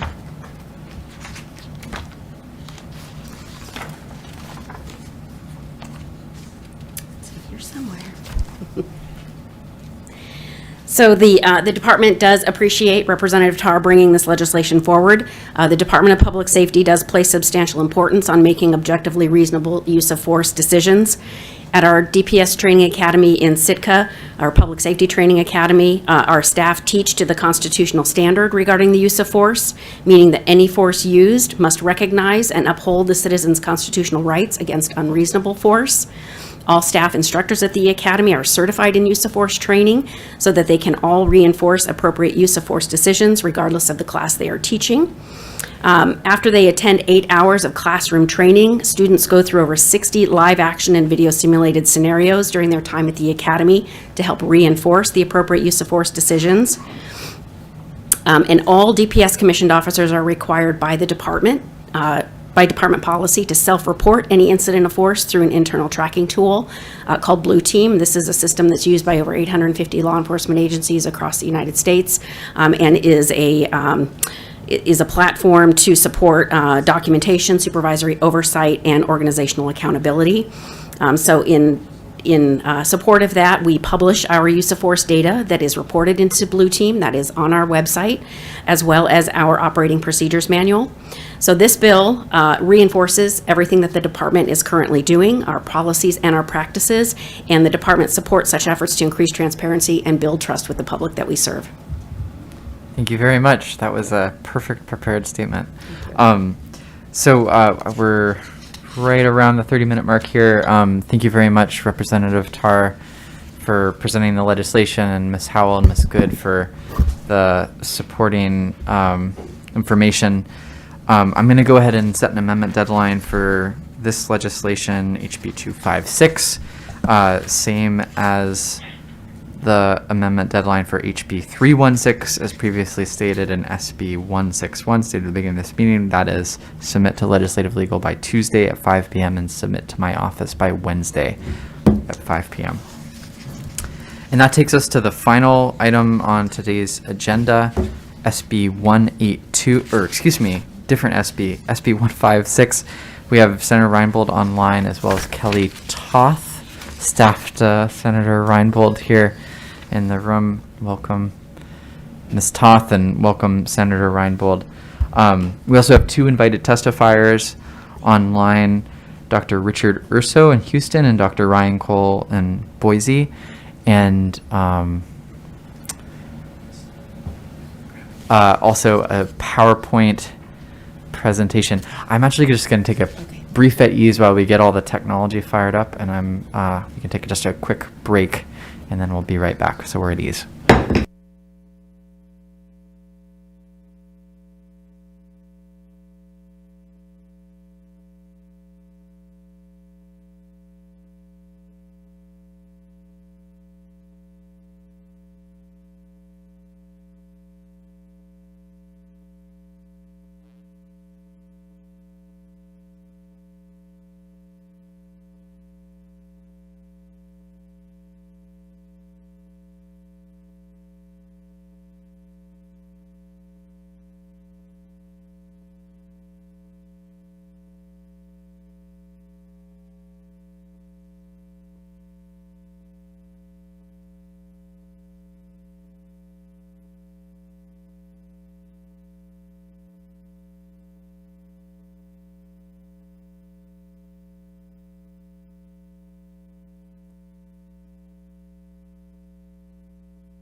Going back on the record, we've got a PowerPoint in front of us with a smiling photo of Senator Reinbold, formerly Representative Reinbold. I guess that's how I first came to know her.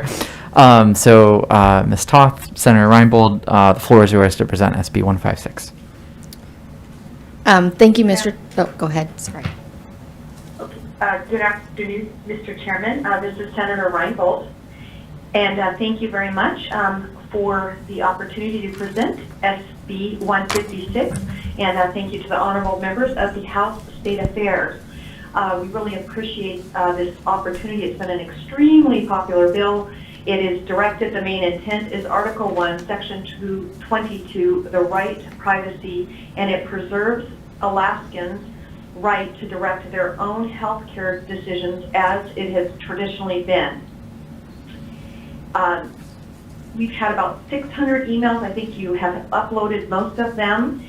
We've had very much, almost 100% testimony, including a popular supportive testimony, including 4 listening sessions. All the live testimony has been positive, and it's been heart-wrenching, to be honest with you, and that's the reason why this is a very important piece of legislation, and I hope everyone will keep an open mind and an open heart listening to people. I hope there'll be public testimony in this committee at a later date because people want to be heard.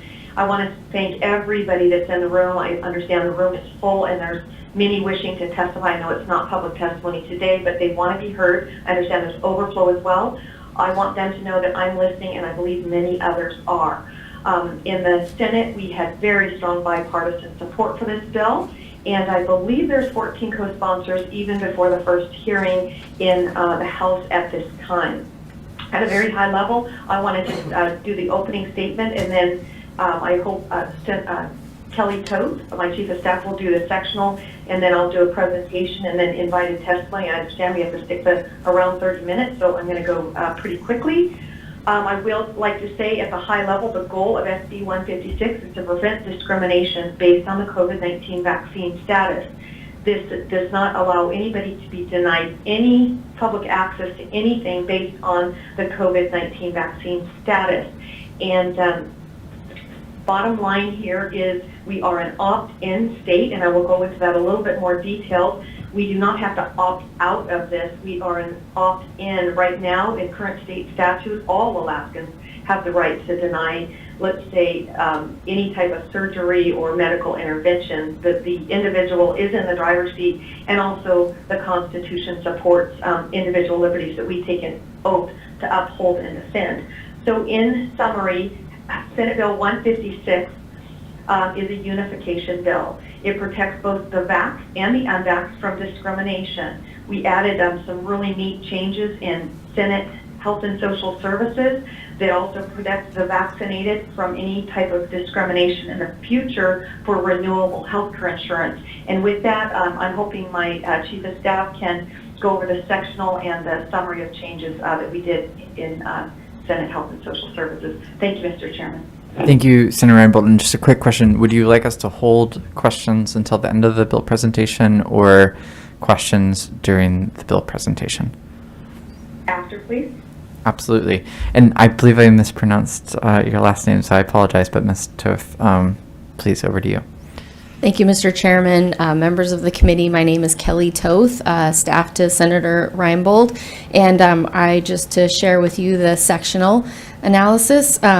Section 1 of SB 156 adds a new section to clarify the intent specific to COVID-19 injections. It's the intent of the legislature that every person should have the right to choose their own medical interventions because Article 1, Section 22 of the Constitution of the State of Alaska protects a person's right to privacy. Section 2, AS 1809 is amended, adding a new section, Article 2A, COVID-19 immunization rights discrimination. Each of the following sections in Section 2 are a little bit different. Section 1809250, exercise of rights and access to benefits. Basically, this requires an individual to be, a state agency, or political subdivision may not adopt or issue a regulation, ordinance, order, or similar policy that requires an individual to be vaccinated against COVID-19 in order to exercise their right to receive a benefit that is available to the public.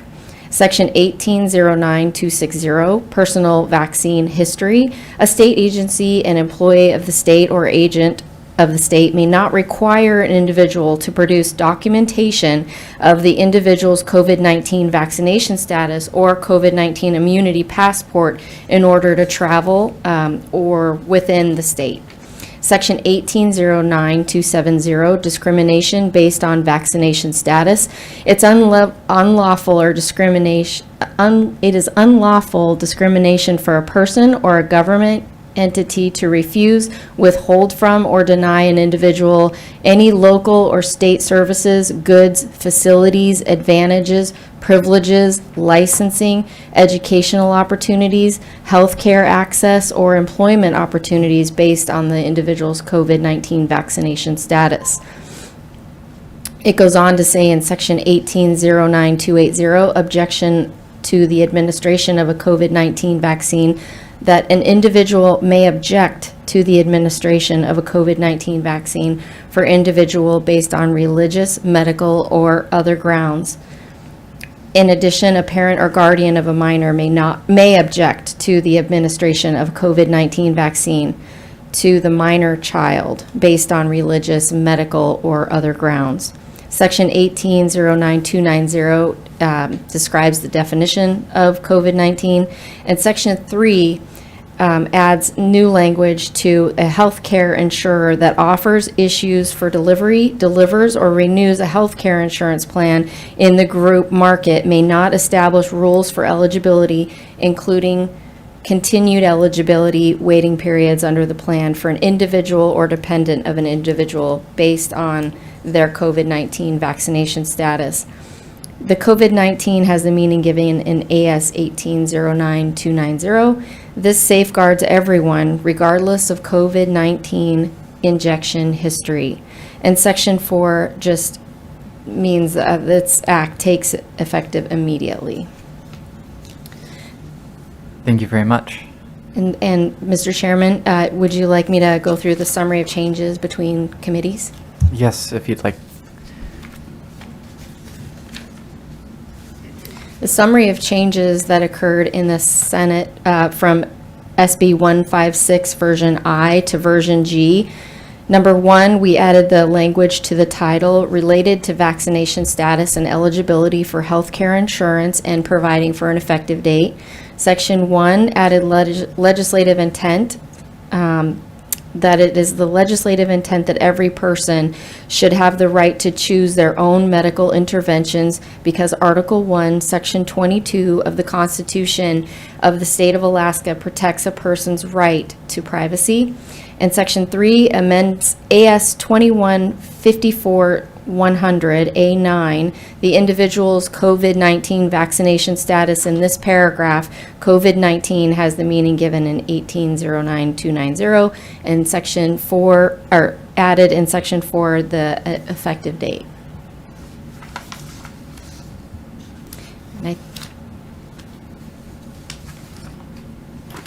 And so with that, Mr. Chairman, I believe Senator Reinbold will be presenting now. Senator Reinbold, over to you. Thank you. Is the slide up? It is, yeah. I think the opening slide is up. Perfect. Okay, I'm going to go pretty rapidly to ensure that I save time for Dr. Urso and Dr. Ryan. So with that, the first slide basically goes at a high level of what SB 156 does.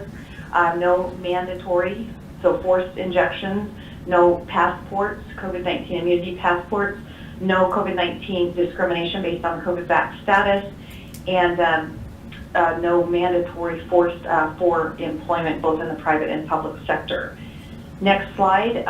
This is very important. The United States Constitution, Article 7, talks about popular sovereignty is a type of governance based on the consent approved of the people. It's considered one of the most important, basic, and essential rights of American people. It's an established irrevocable right to be enjoyed by all citizens of the United States. Article 1, Section 1 in the Constitution talks about all persons having a natural right to life, liberty, and the pursuit of happiness, to the enjoyment of the rewards of their own industry, and that all persons are equal and entitled to equal rights, opportunities, and protection under the law. And as you all know, with the mandates in the executive branch, both in the state, municipal, and in the federal level, there's been tremendous unequal. For example, some are essential, some are not essential, and I could go on and on. But the bottom line is we're trying to ensure that there's equal protection under the law, not arbitrary. This bill, the next slide, this is the American Frontline Doctors Vaccine Bill of Rights. The bill was modeled after this. And the EUA products are strictly prohibited for federal use to be mandated in federal law. This was affirmed in August 2020. In addition, the International Nuremberg Code and Declaration of Helsinki absolutely prohibit any form of coercion of individuals participating in any type of medical experiment. Next slide, Vaccine Bill of Rights. It's neither feasible nor safe to mandate an experimental vaccine. It has been noted in the past, you never vaccinate during, a pandemic because of different, as you guys know, there's all different types of versions of the COVID-19. As you've seen, there's so many different variants, and you can see that the vaccine didn't work as well in some of them, like the Delta, and our doctors online that can speak much more to that. The FDA, Pfizer, Moderna protocols did exclude some of the recovered patients from their protocols. And also, it's really important to note that many people have had COVID-19 and have tremendous natural immunity. And if you look at the Cleveland Clinic research, its natural immunity is far better than induced immunity, which is the vaccination. Also, many people can get allergic reactions, and it can also be a very deep concern for childbearing women because they don't know the long-term side effects nor efficacy. Digital health IDs and vaccine passports pose substantial risk to personal privacy and equal treatment before the law of all citizens. And those administering the vaccines cannot give informed consent because they themselves don't have enough data. Private businesses operating with the jurisdiction have no legal authority to require or mandate or coerce medications of any person. The individual medical decisions have always lied with individuals, and that is in state statute still to this day. Here's a brief, important history of the recent change of the CDC vaccine definition. I'm sure my staff has moved on to the history and definition of vaccine changed by the CDC. First of all, prior to 2015, a vaccination prevented a disease. So therefore, once you were vaccinated, you couldn't get the disease. However, in 2015, they changed the definition to the act of introducing a vaccine into the body to produce immunity to a specific disease. And then interestingly, in September 2021, they changed the definition yet again to say the act of introducing a vaccine into the body to produce protection from a specific disease. However, next slide, definition of vaccine in the Alaska statute 1809990. The vaccine means a preparation of a killed microorganism, living attenuated organism, living fully virulent organisms, or other substances that administer to humans for the purpose of producing or artificially increasing specific immunity to a life-threatening, disabling disease. Informed consent, next slide, informed consent. The nature of must include these 5 things. Informed consent, everybody in state statute and federal statute has the right to not only consent, but informed consent. They need to be informed. The 5 tenets of that are the nature, they need to know the nature of the illness, a description of the recommended procedure or vaccine, the probable outcome of the intervention, the most likely risks and side effects, potential benefits, and potential complications. And 5, they must be given a reasonable alternative methods for risk, benefits, complications, prognosis associated with each alternative or with non-treatment. Next slide. When my physician asked me to get the COVID-19 vaccine, I used to sell pharmaceuticals. I think you all know that. I was a district business manager up here for Bristol Myers. I also worked for Johnson & Johnson and sold monoclonal antibodies. So I definitely understand this industry. When I said I want to see the package insert. So my doctor went and got a package insert. And this is what he gave me, intentionally left blank. He actually said that he believed this was very inflammatory and not good, that that they did this. So it caused a lot of people to not be happy about this. So how in the world can a health professional give informed consent when they themselves are not fully informed? Next, I'd like to show you, which is in your package. I've tried to give most of you packages. I know that all of you have this in the documents loaded. Your office has done a very, very good job uploading documents. This is a memo from Ledge Legal that states Alaska is an opt-in state from Megan Wallace. Under state law, an individual does not need to opt out of a vaccine administration. Instead, they must give informed consent in order to receive a vaccine. And informed consent is based on the principle that individuals have the right to determine their own health care. Under this framework, adults may decline to receive any medical treatment for any reason, for religious beliefs, etc. It would therefore be more accurate to state that individuals must opt in to receive the COVID-19 vaccine. Next, I think you all are very aware that federal law prohibits any mandating of any emergency use vaccines, tests, etc. And then I've got some resources there. Next, regarding FDA approval, Comirnaty has gone through the full FDA approval in the United States. However, to the best of my knowledge, it is still not commercially available in the United States. Therefore, many, if not most, are taking emergency use authorization products in the United States. I'm going to go next in regards to, we have heard hundreds of testimony. I've had 4 listening sessions, basically public testimony, etc., and it's been heart-wrenching to hear the stories of coercion, and I just want to make it very clear that coercion is criminal. A person commits the crime of coercion if the person compels another to engage in conduct which there is a legal right to abstain. So it's very important that people pay attention to coercion. And Senator Reinbold, I have the presentation up in front of me too, and just from a time perspective, I think we're about halfway through, and just want to sort of flag that in terms of the extent to which you also are hoping for Dr. Urso or Dr. Cole to present as well, and we can also find more time for that another time as well. But it's the bill introduction is yours to proceed as you choose.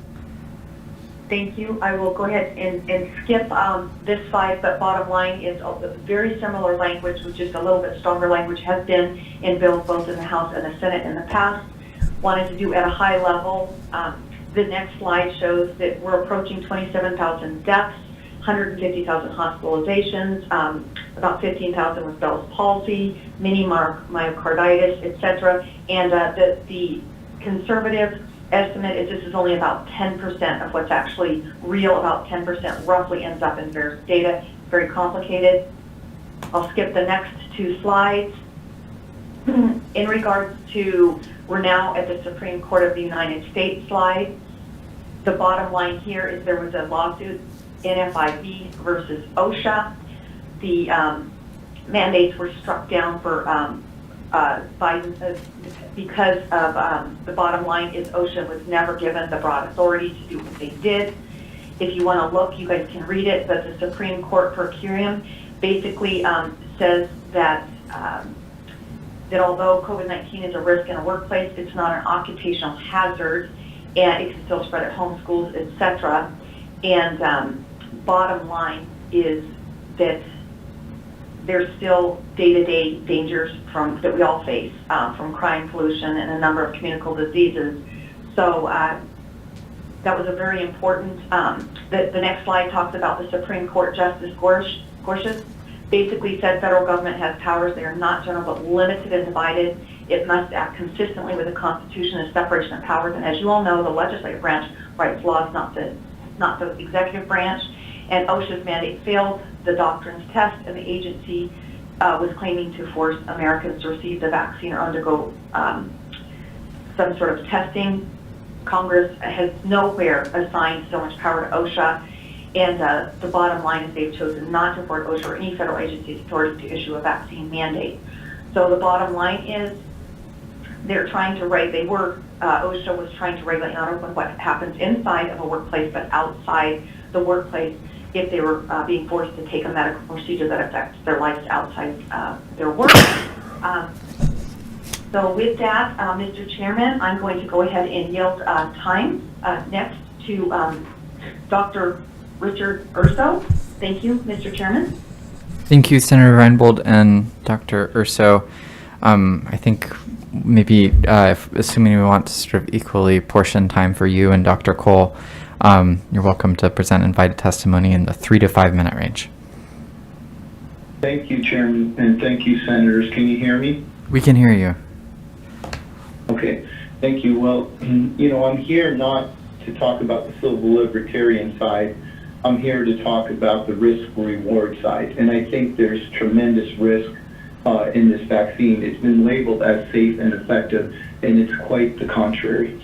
The thing that I most want to talk about is some of the data I think will really help you to understand why having a mandated vaccine is a real danger. A one-size-fits-all approach in this case is a danger to patients, and I'm going to give you some data to support that.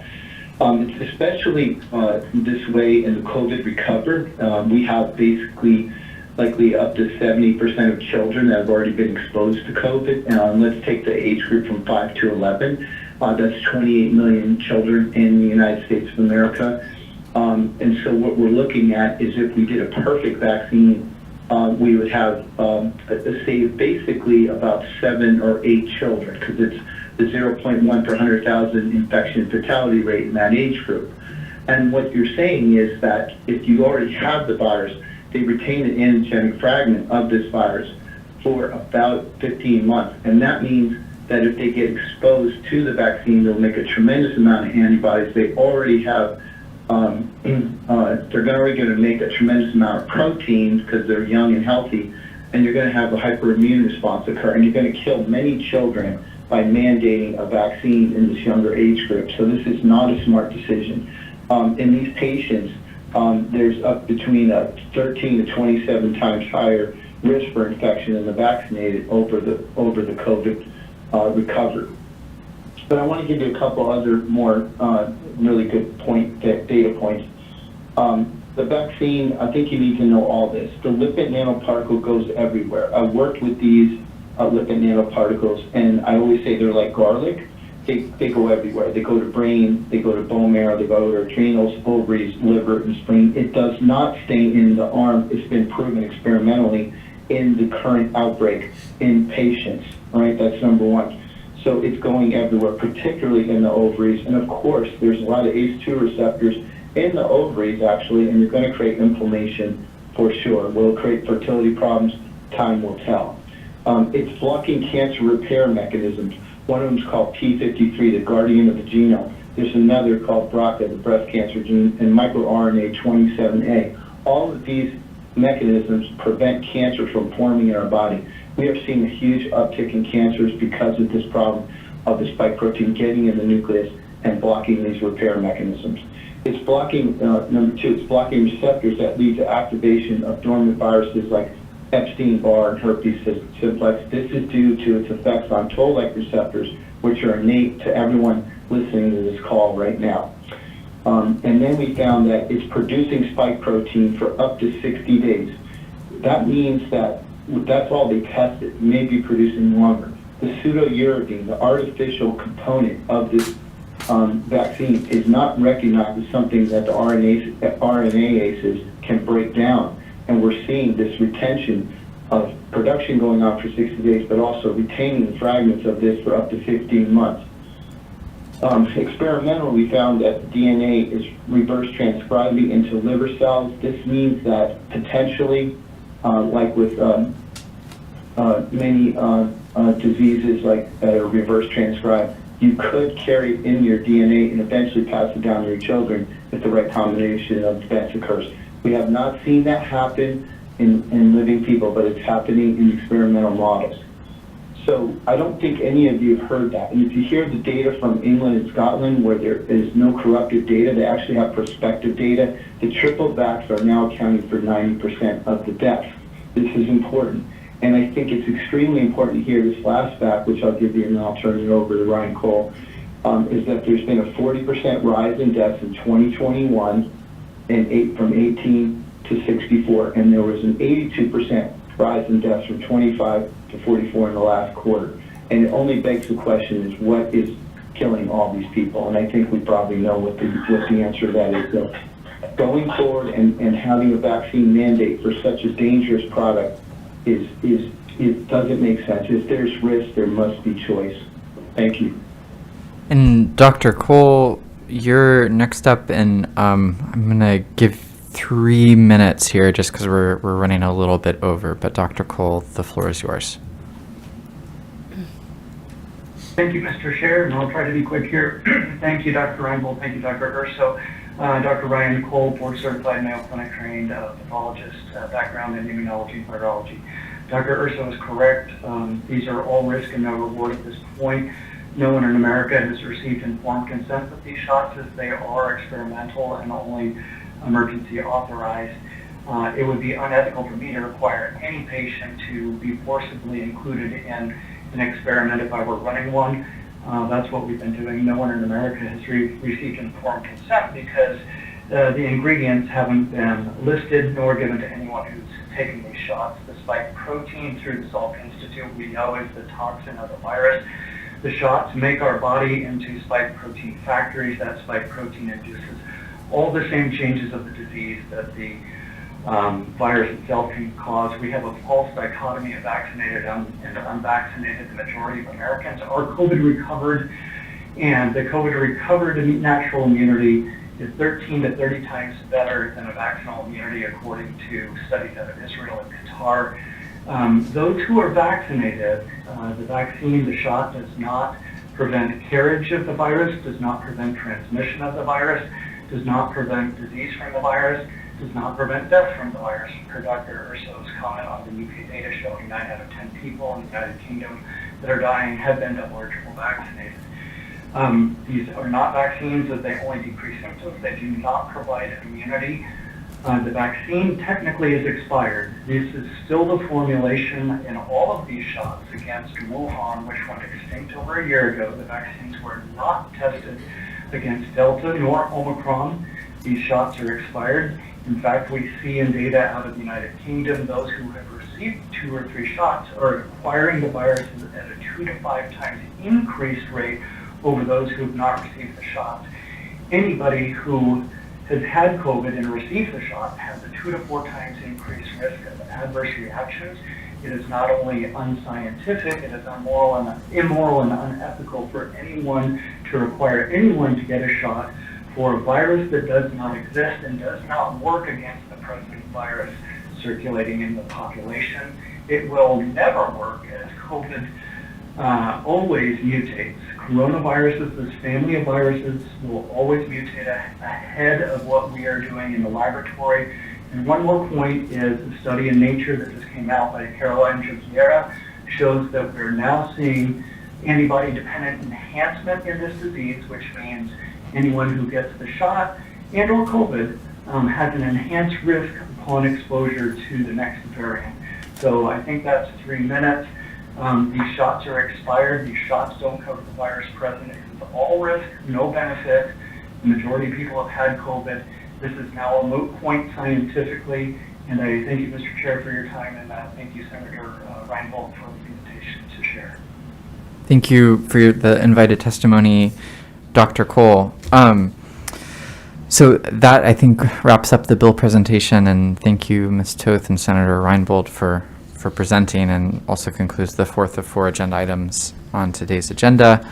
A couple of notes for next week. In addition to the amendment deadlines previously communicated, there may be additional pieces of legislation added to the 2 bill hearings beyond those presently noticed under bills previously heard.